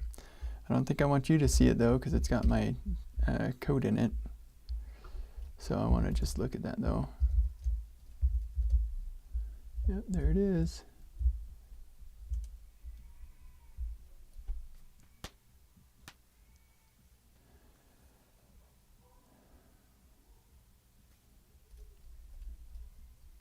I could make it pretty hard for people to share that access token with each other by encrypting it with the user's MAC address or something. But I think we're just gonna be like, hey, if you're gonna sell your integrity for a course, then that's your business. Please don't do that.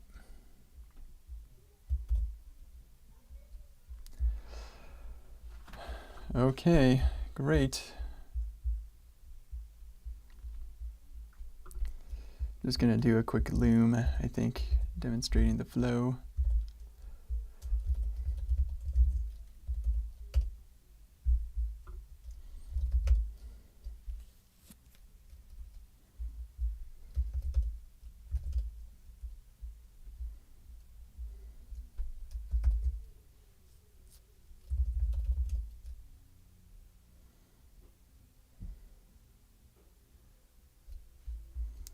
Update required. All right, great.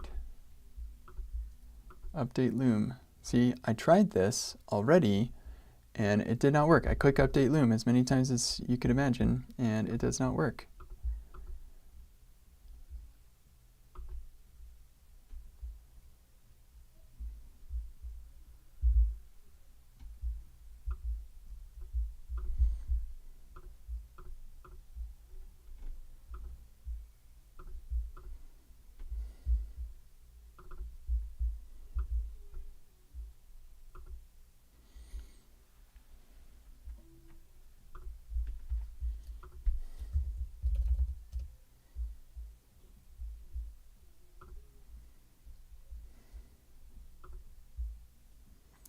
No microphone, huh?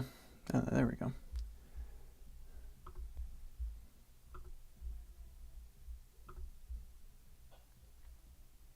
Okay, here we go.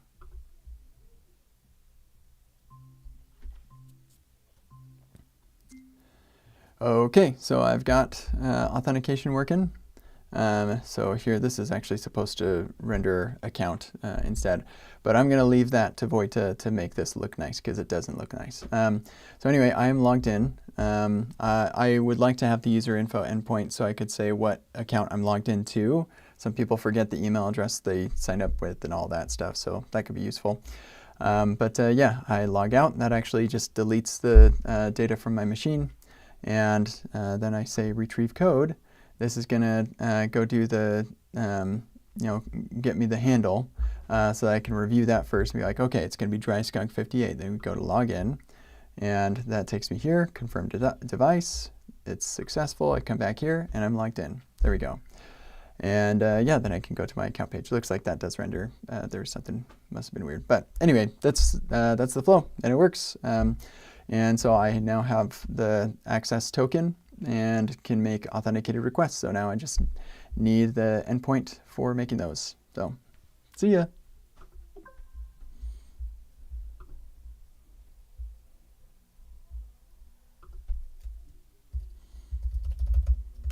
Oh, you know what? I'm going to delete this one. I'm going to do that again because I wanted to mention also other stuff. That's interesting. Why is that? Yeah, that revalidates the root. So why is that not? What just happened? What? Yikes. Okay.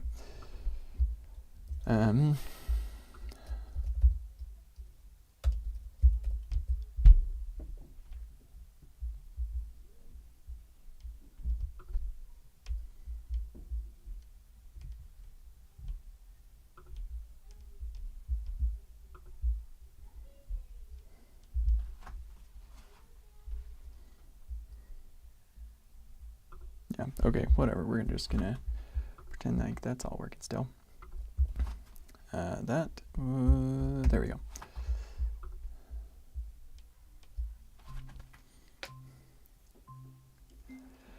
All right, we got login working. So here I go, login, retrieve code. I do it this way because I want people to be able to review this. So then they click on this and that will open it up. They say, okay, that's the same. We confirm the device and then we close and we come back here and there we go. We've got server sent events that are keeping the UI up to date. So it should be pretty quick once we have that code. And then we have account right here and you are logged in. I would like to have the user info endpoint supported so that I can get the user's email. When I tried the user info API from the open client thing, user info, this thing, when I tried this, it said that the issuer didn't provide the user info endpoint or something like that. So getting that would be nice. And then log out, of course, that's going to just log the user out. I'm not sure why this isn't updating. That should definitely update automatically because we're no longer logged in. I think I know why. That's a bug. I'll fix that. But here's another thing that is kind of important as well. So I am going to, of course, use the Mux player inline. But in the deployed version of the app, we can't do this because we're authenticated the user's device, not their browser, and so we can't. Yeah, we'd have to do a different OAuth flow to make it work in the deployed version. And but because we're deployed on the EpicWeb.dev domain, we already have the iframe set up. So I would like to keep the iframe as it is, maybe fixing the little scrolling bug right here. But yeah, if we could keep this iframe, that would be good because I'm going to be directing people to this all the time, sending people over to, oh yeah, you want to learn about two-factor authentication, you go over here and boom, take a look at this. You can read through that. This is, I don't know why I am able to see All right, folks, because I'm not logged in. That's super weird. Should definitely not be able to see this. Or maybe somehow I am. There we go. I should see something like this. Maybe actually it could be that those intro ones are free, which is great. I'm actually on board with that. But anyway, the idea is I want people to, maybe I'm okay with that. I'll have to think about it. Anyway, I want people to be able to see this in the browser. They get the upsell and all of that stuff is good. But also, if they are logged in, I want them to be able to see the actual videos so they can go through the online version of all this stuff. So I want to keep the iframe. Please, let's keep the iframe. But for local development and stuff, we'll use the Mux player, and it will be a much more integrated experience. It'll be way better. And then we'll have progress and all of that stuff too. So that, yeah, that's that. Auth is working. Looking forward to getting all the endpoints and stuff that I need so that we can display progress and we can ship this thing.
Okay, actually, I should probably do this.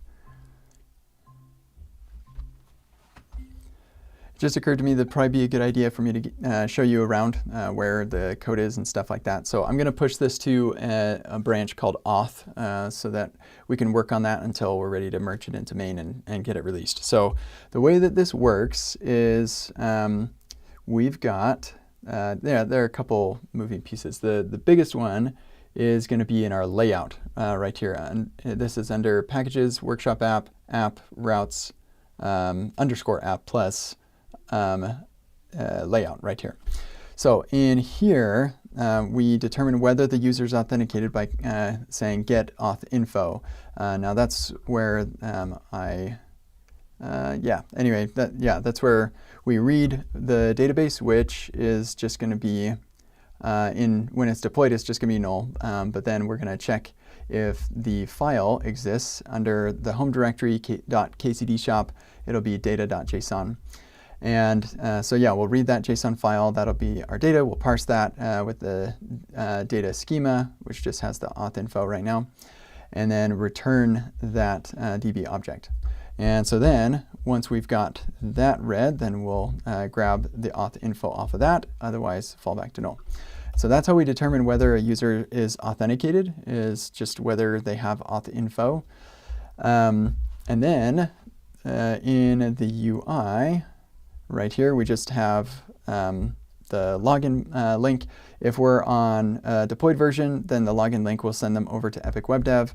Otherwise, it'll send them to the login route.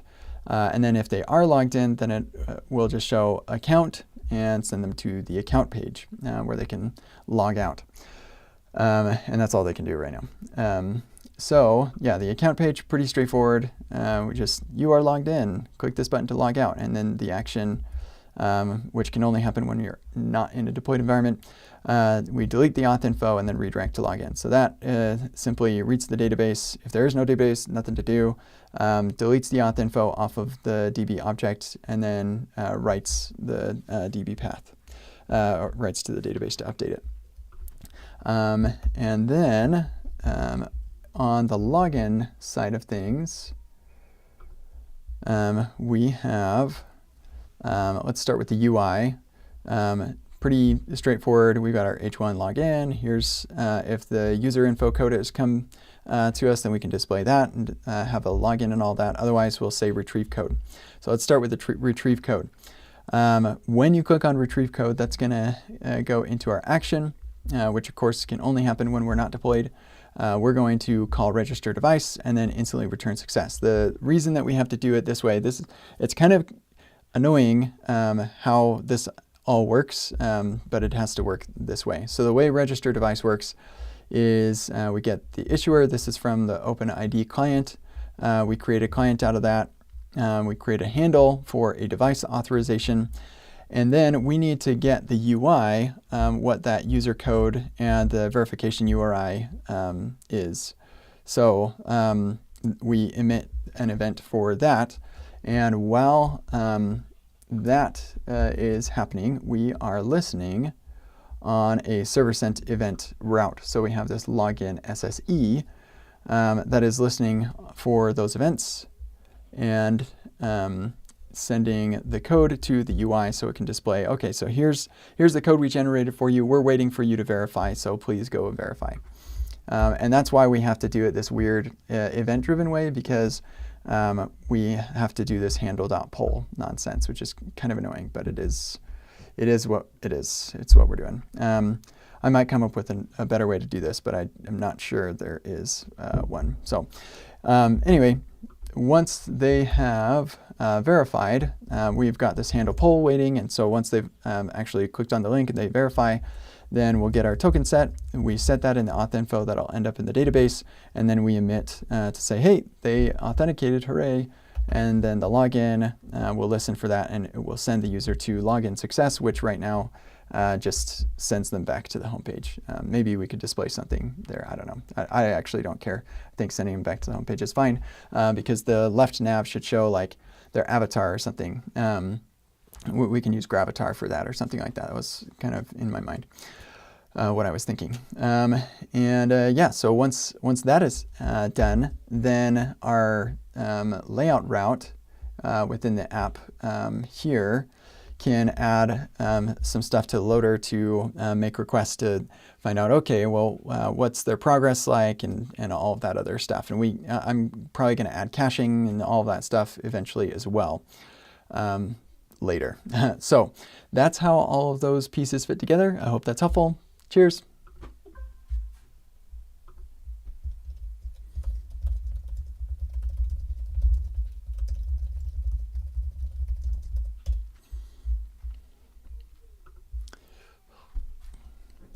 All right, I'd like to figure out why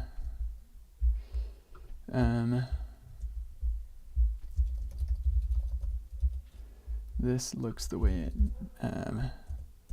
does. For some reason,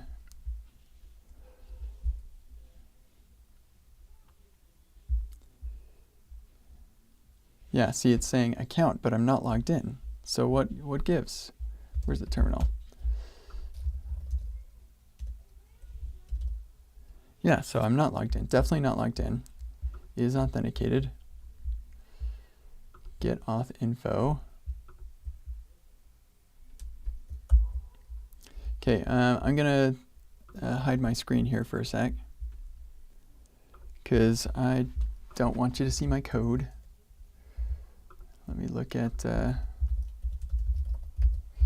this. That is so strange.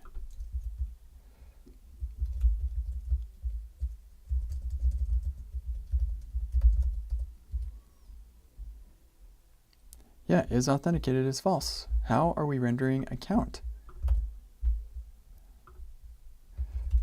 Okay, I can show you this now. I don't think it, yeah, I'm not even authenticated, so there's nothing to show.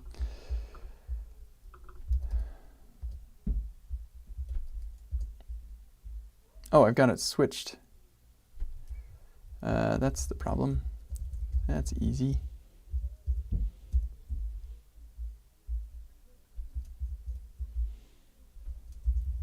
Hold on a second.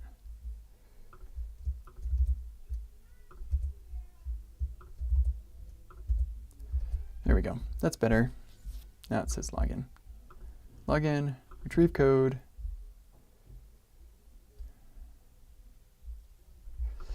Okay. Let's do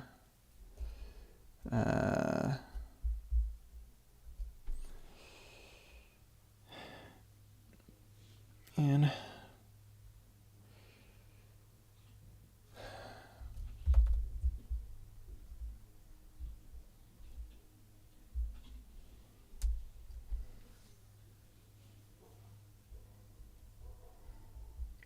just thinking about the pending stuff, kind of annoyed by that. So let's go to the Epic stack and we're going to grab the status button.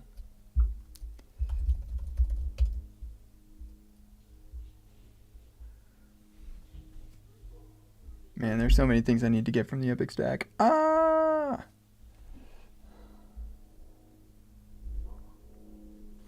Okay, we can't do this right now.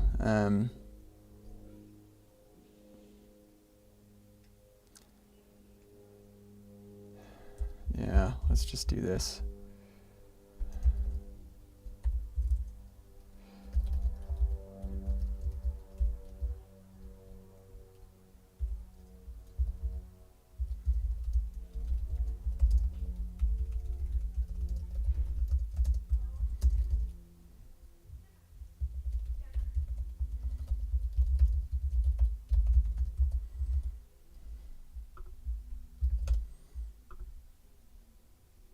That was interesting.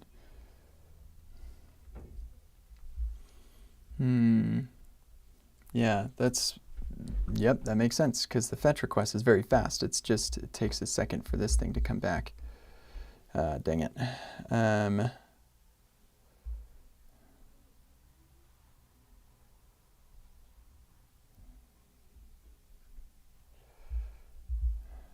Status pending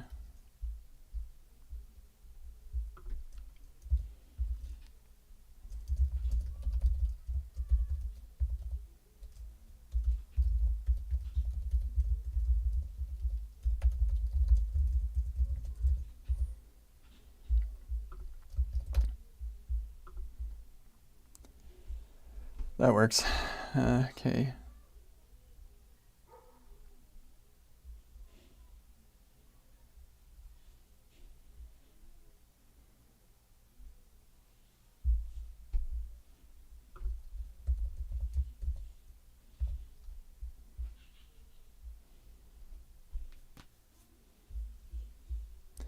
And we'll add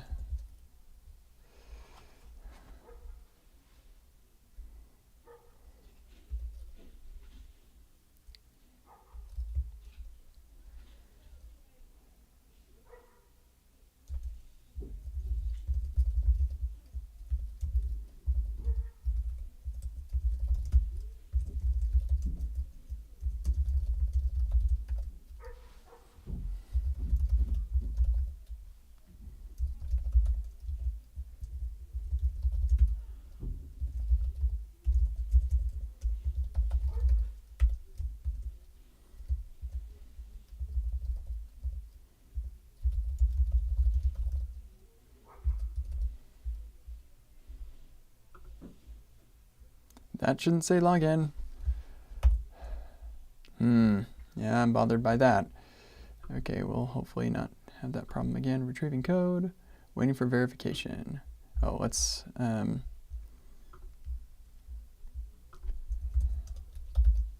clicked link, verification link.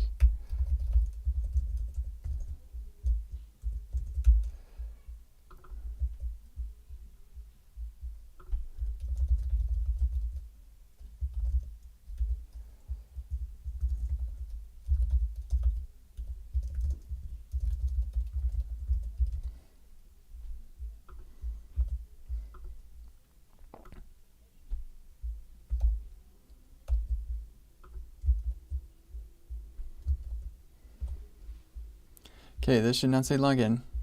What happened? Now it says account. Okay, that's part of why I wanted to navigate the user. I know what's going on. It's because this login success is here. Yep, that will do it. That will fix it. Because it's not revalidating, because it's not a post. Yep, that's what's going on. Okay, so let's go to account, log out, retrieve code, retrieving code, log in, confirm. And dang. Okay, I don't like this anyway, so let's do this differently.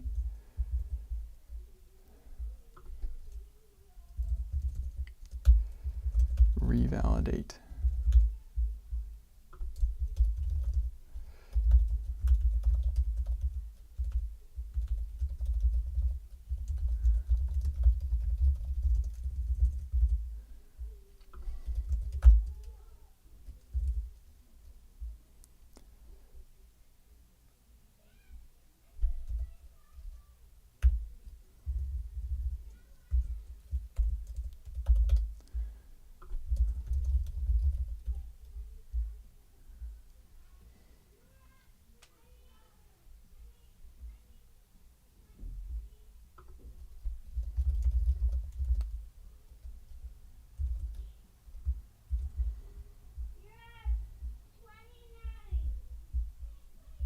Yep, okay, that makes sense. Okay, let's try this once more. Log out, retrieve code, retrieving clever mouse 55, confirm. Boom, account. There we go. Much better.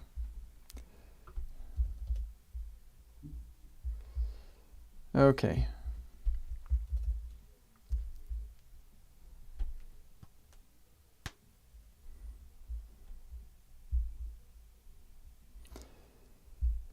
You know what? Let's do this.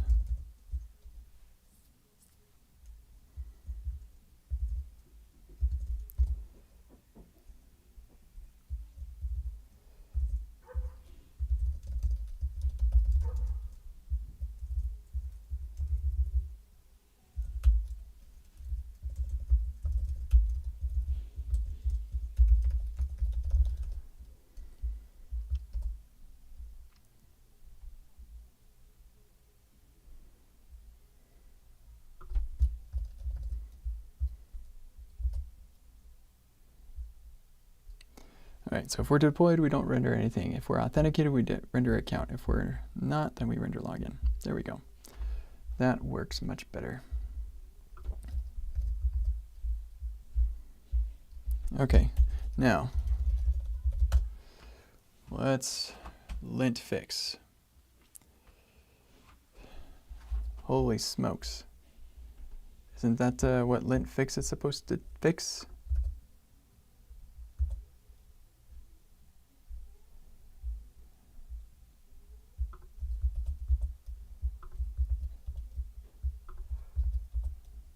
Oh, I know what's going wrong. Yeah, that's right. Okay.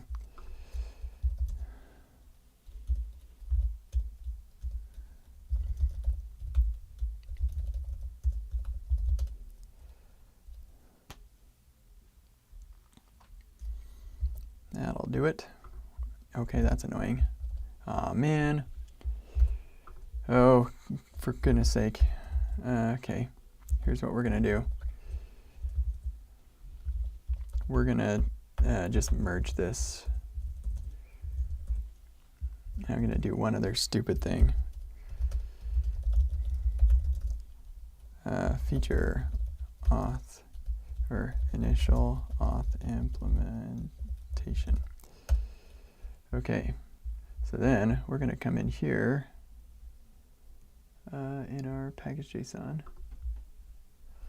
Where's the epic stack? Package.json. We're going to do this.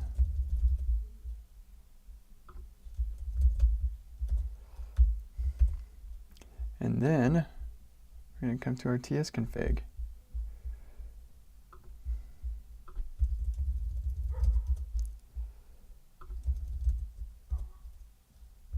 And then we're going to look for in the workshop app. Replace that with app.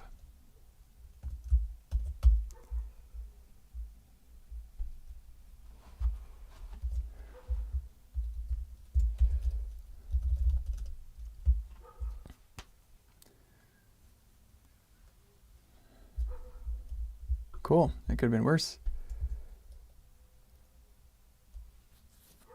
Now that's interesting.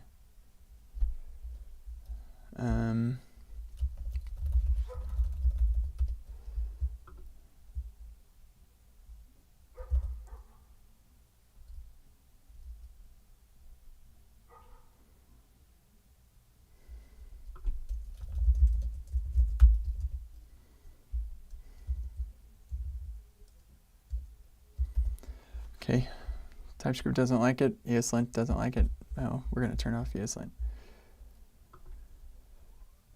Okay, cool. And then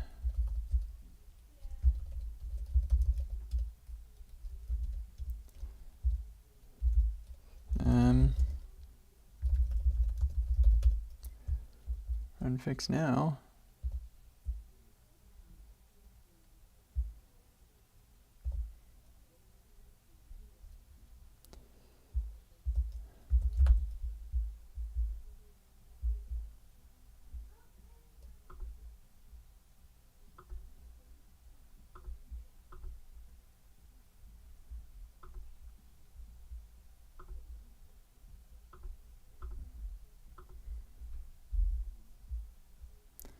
Okay, I guess it worked.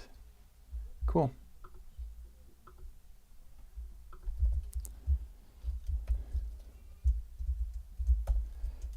Shoot. I forgot. There it is.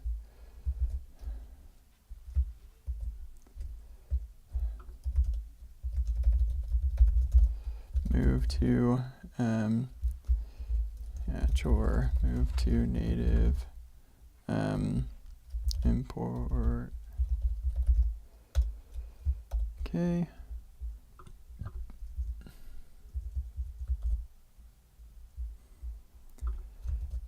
And then was another thing I really wanted from the Epic stack in here. Redirect with toast, so the toast message stuff. I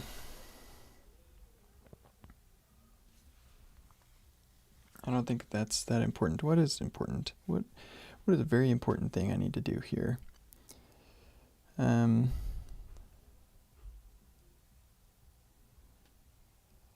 Let me review what Joel has sent. So we got an API there.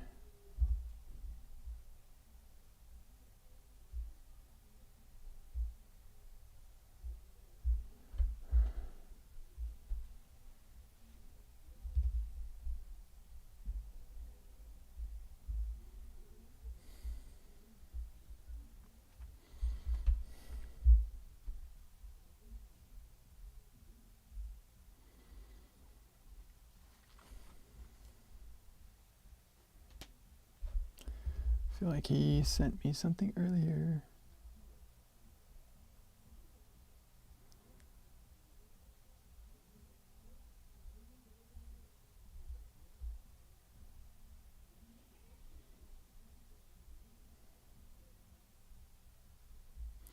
Okay, I think I need to do some other type. Oh, you know what? Let's see. I need to push this, don't I? Did I push yet?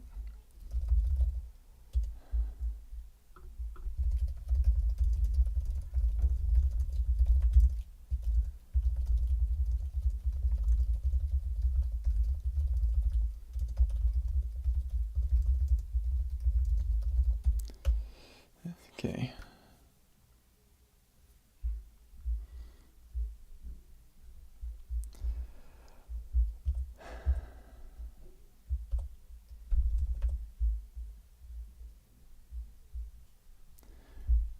Now, this is very surprising to me. I do not understand why the loading state doesn't work properly. That definitely is not loading the way that it should. That's like an old loading state. I'm confused by it, but whatever. Okay, so yeah, and actually this is old. When was the last time this thing successfully deployed? I thought it deployed.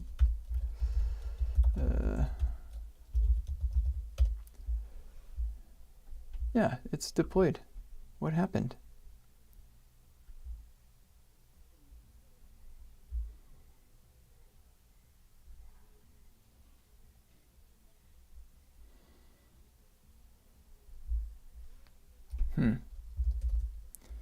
Well, I'm not sure what that's all about. Because this should also render something else entirely different too. Is it cached? It's probably cached. Yeah, it's probably cached, is it? I don't think I have a persistent volume, so I don't know. That's weird. I have to look at that later. Okay. Yes, so I wanted to look at some testing related stuff.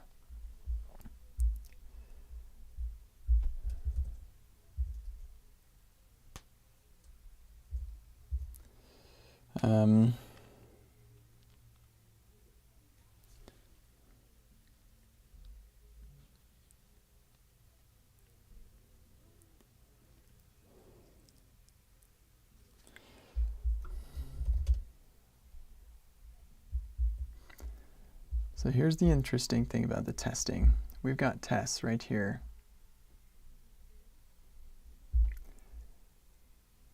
And the tests run. We got some issues with colorization and also with scrolling, which I fixed, hopefully. Oh, you know what we should do?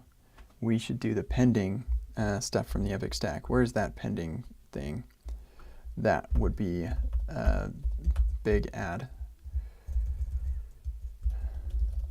Progress bar. Oh, whoops. Don't need that anymore, I guess.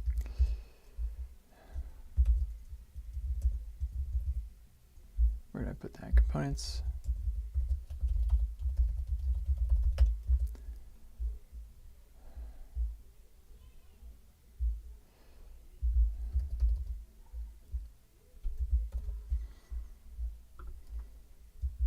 I'm not sure that the spinner is that useful or necessary.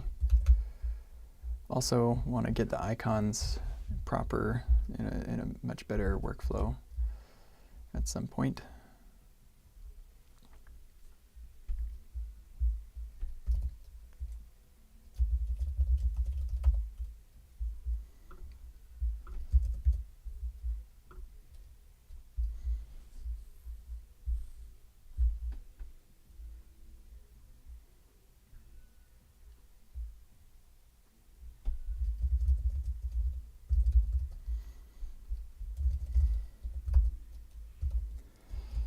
Okay, let's get that progress bar. That will make this much nicer.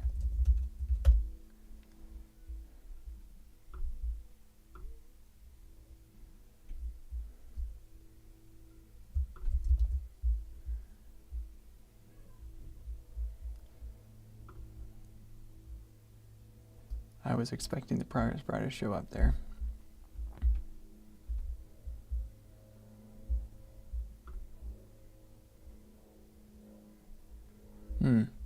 I'm looking at the wrong app. That's what's going on.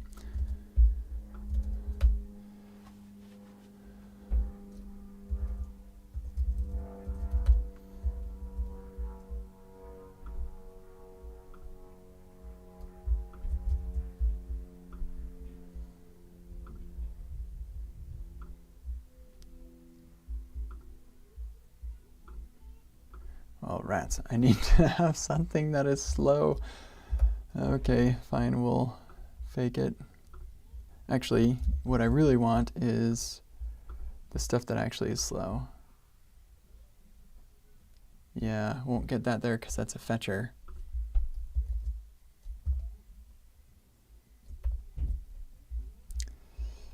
Huh.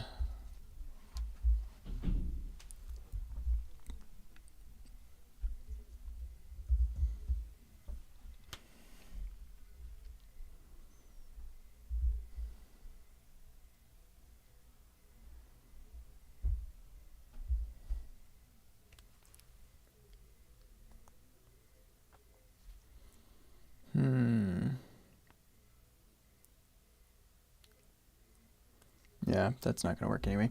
Okay, that's fine. We can still test this out, and it will still be helpful for other things. Oh, this is a fetcher too, isn't it? Man, it's too fast. There we go. Okay, so we need a progress bar for something that we can apply to some fetchers.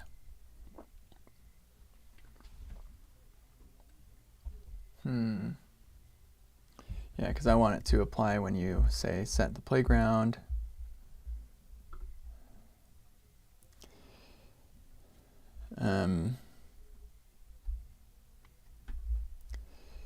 Yeah, let's see. So there's an easy way to do this, and that is just hard code those into Epic Progress.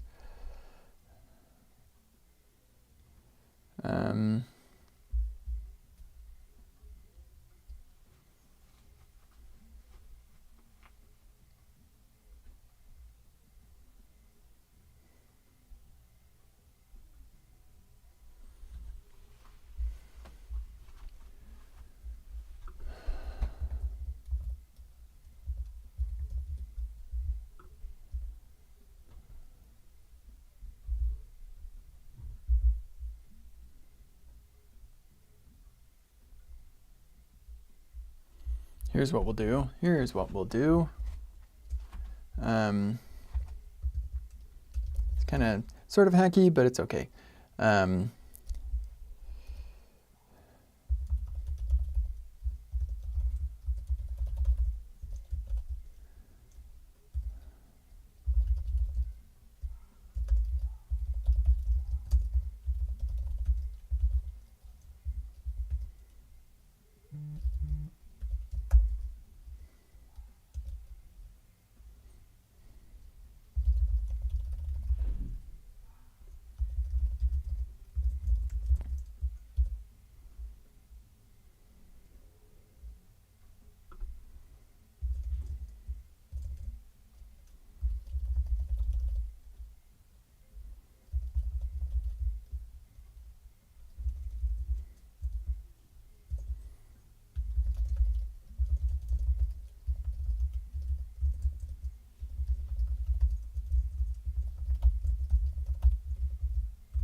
Aw, man. We need to know the specific states. All right, fine. Back it up. Back it up.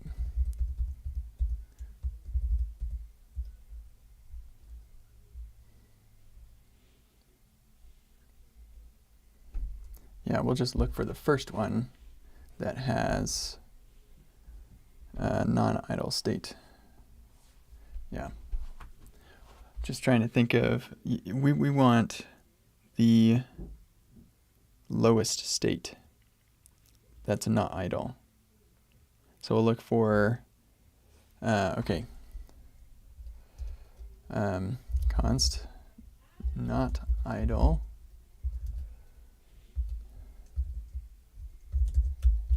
states, transition state,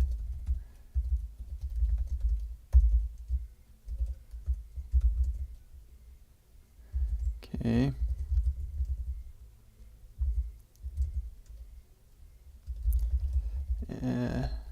And then busy can be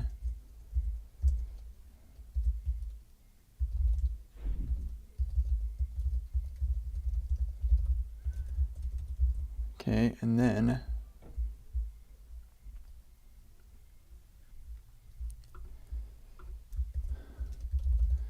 idle is idle.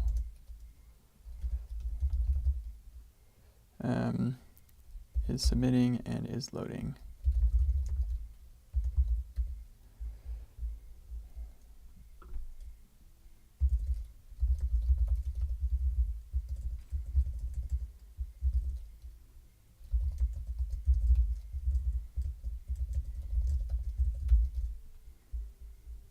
There we go. So then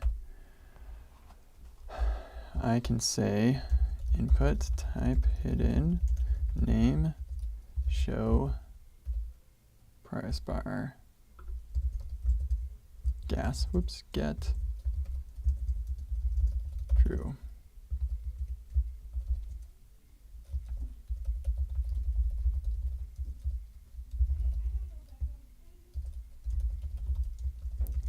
And actually, let's do this.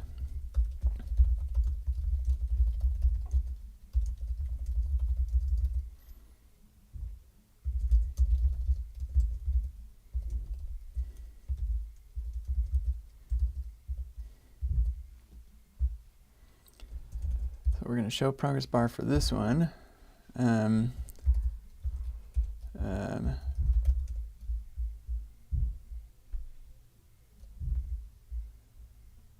Launch editor, heck yeah.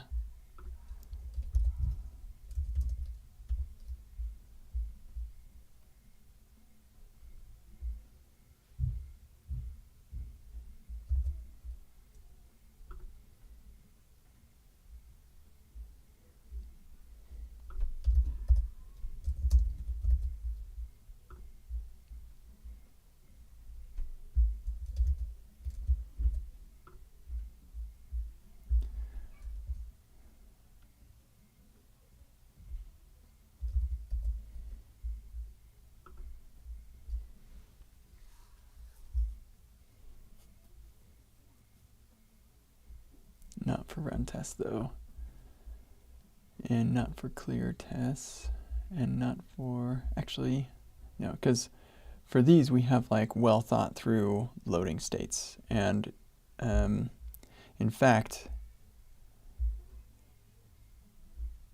this is the app stopper. Yeah, that one, we don't really have a loading state for that. Yeah, we do have a loading state for this. And we have a good loading state for this one too. Okay. And then this one, yeah, good loading state there. That one, it should be fast.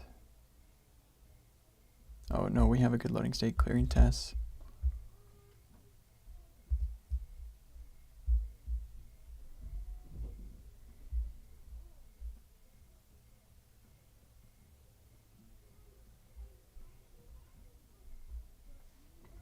I totally forgot that this was a thing.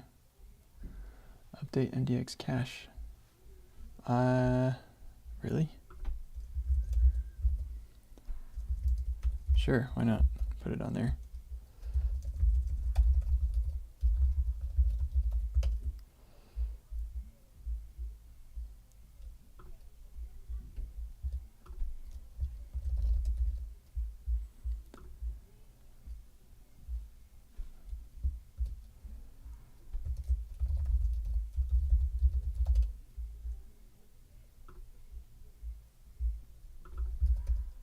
Where's this? Oh, right. I totally forgot about that. Yeah, okay.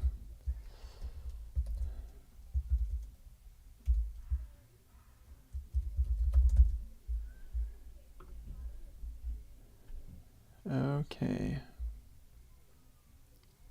So this is our theme switcher. Yeah, that'll happen. There's no latency there. Like, you're on your own machine, you're fine. This one happens really fast, so that's fine too. Yeah, okay.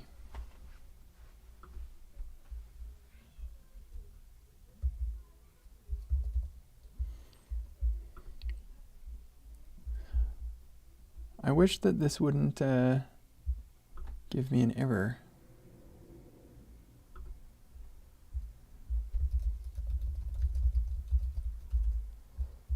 Oh, okay, we got a catch. All right, that's fine. We can do that.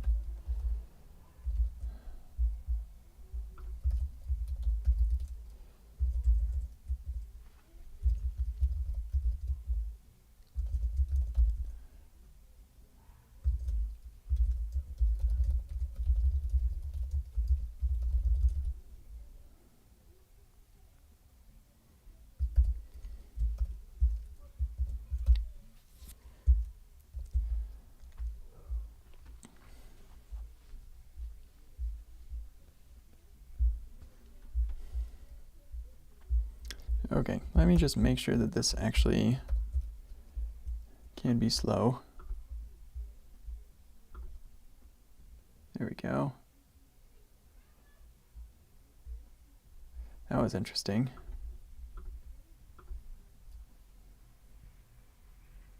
Why did it go to the bottom? Oh, because we're loading. Is that it? No, we did a bunch of gets and then we did them again. Why is that happening? Also, why is it getting the SVG and the PNG? I'm confused by this.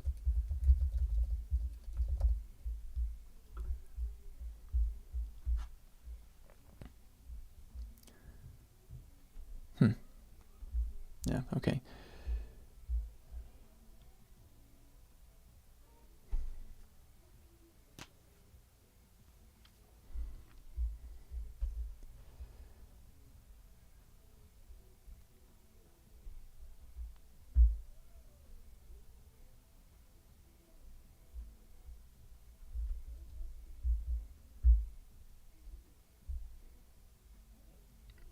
Who is calling that?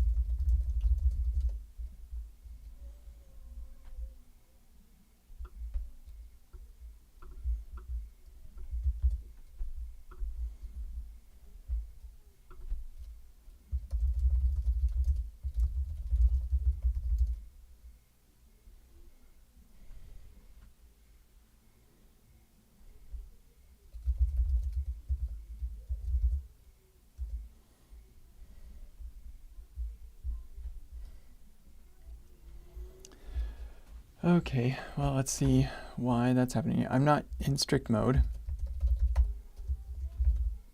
because I don't want to deal with that nonsense.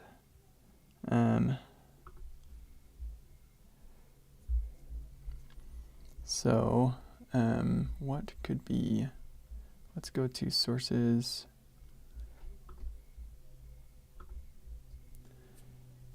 Or actually, where's the initiator? Here we go. Data. Ah, go away. Right here.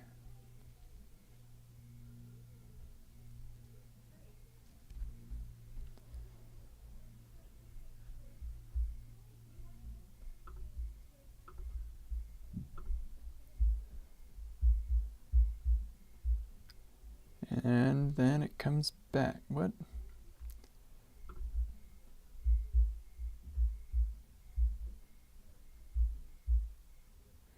Okay.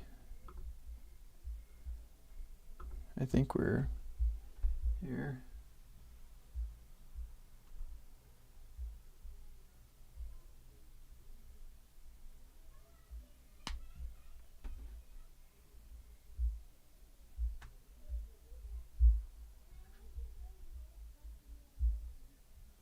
Oh. That's interesting. The in-browser browser shouldn't even be doing anything right now. In browser. Oh, there it is. In browser browser.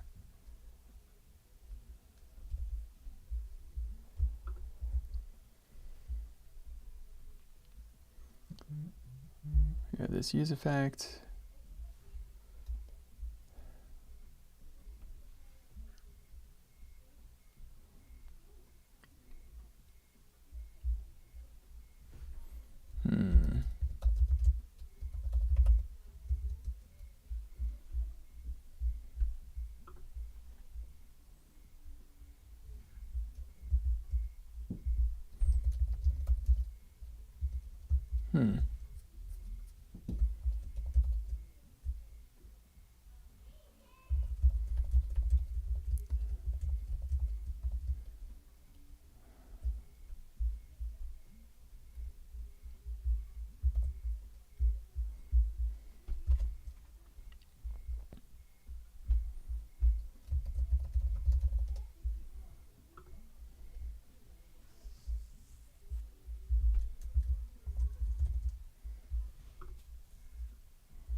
Here it is, right here. Yeah.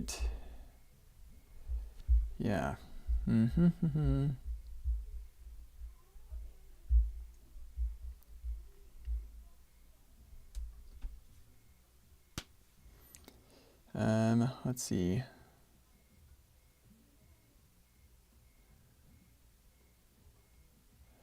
I wish this was easier. Port is available. Port stopper is running.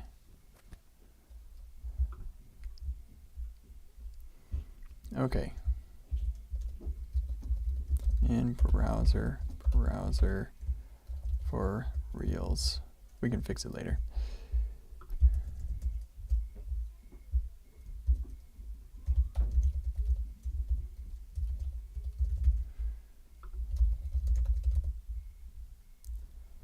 See, because most of this stuff only matters for the for reals in browser.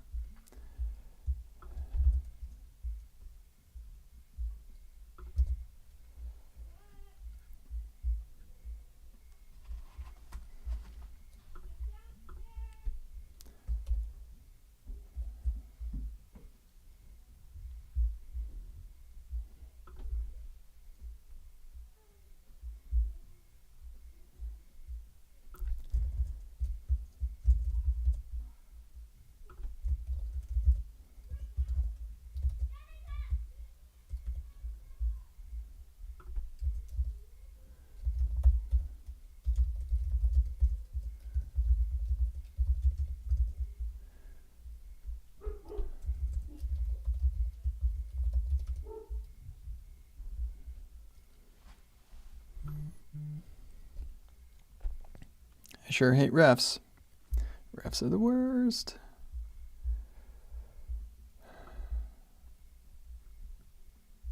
Where's the ref?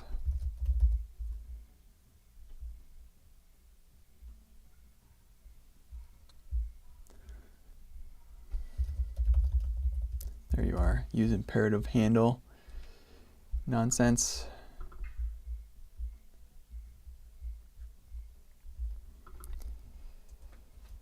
Okay.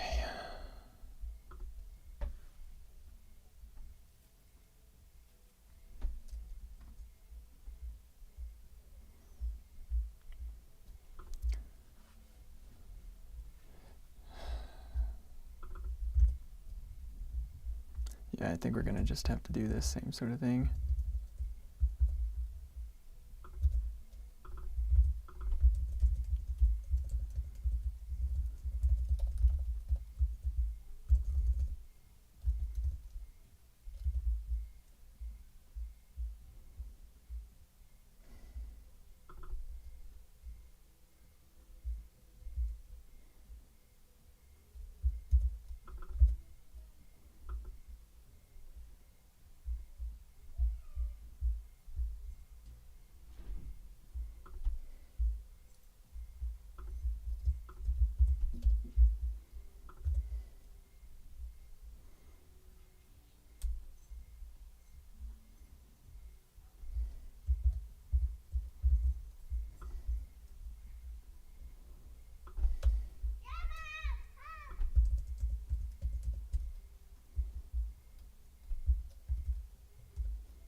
There we go. Now we're not going to be running all this stuff when your app isn't even running.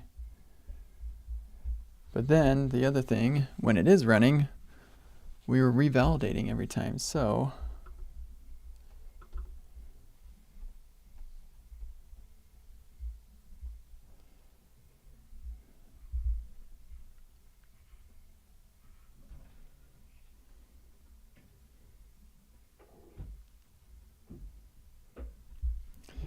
we'll look into that. All right, playthrough.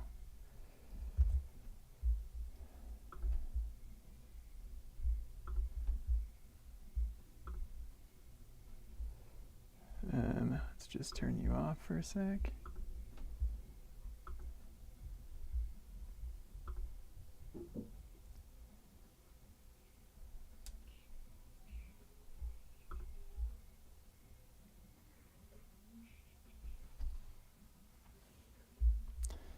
Okay, so then if I start the app,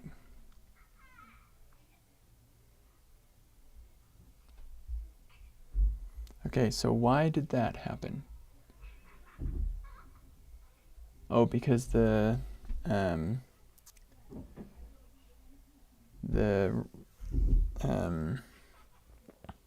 mutation was successful. So we revalidate the data to do that, yeah.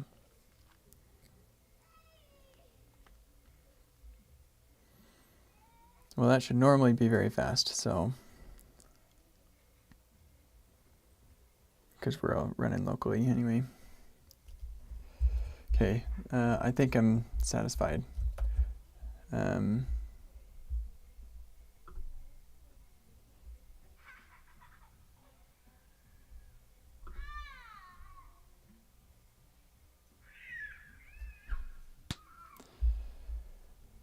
Okay, so that happened because why?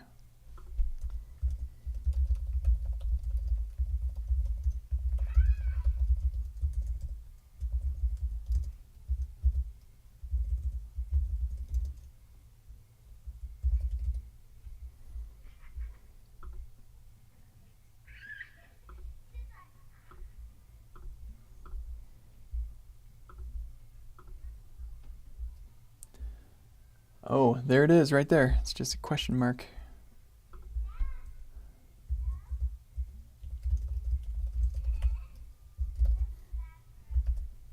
That should fix that. That's nice. That'll be a little more efficient. Don't have to revalidate for no reason whatsoever.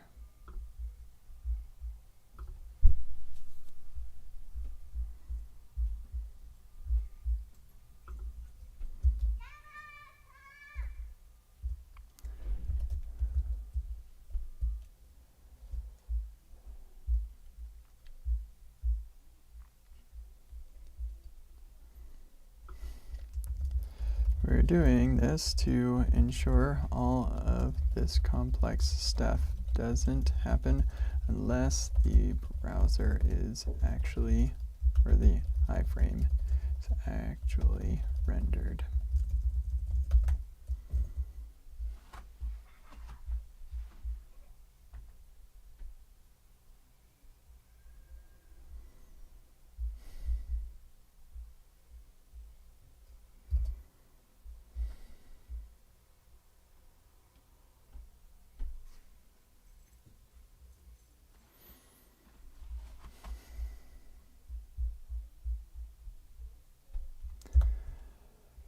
Okay, so that, progress bar.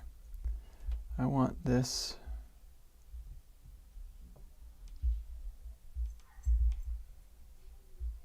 how about accent? What color is the accent? It's not going to tell me, is it? Yeah, I hate that. That's too bad. That is not going to be helpful. Let's just do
cool.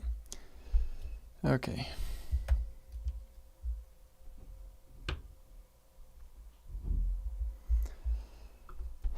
That's good enough.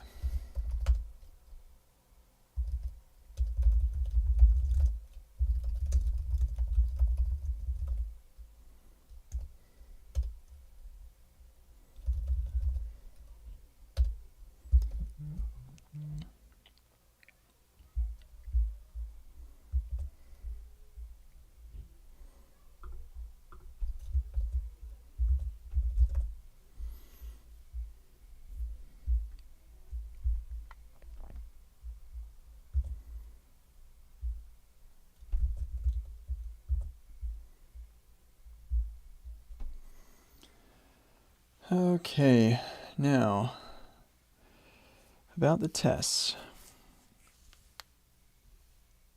I don't know about the tests. I've got other stuff I've got to do while I wait for progress authenticated stuff. So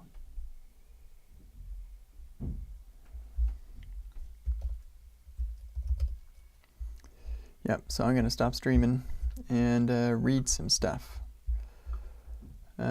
So hope this was enjoyable for those of you who are watching, and I'm gonna take off. So let me just check something really quick. I just realized, yep, okay, good.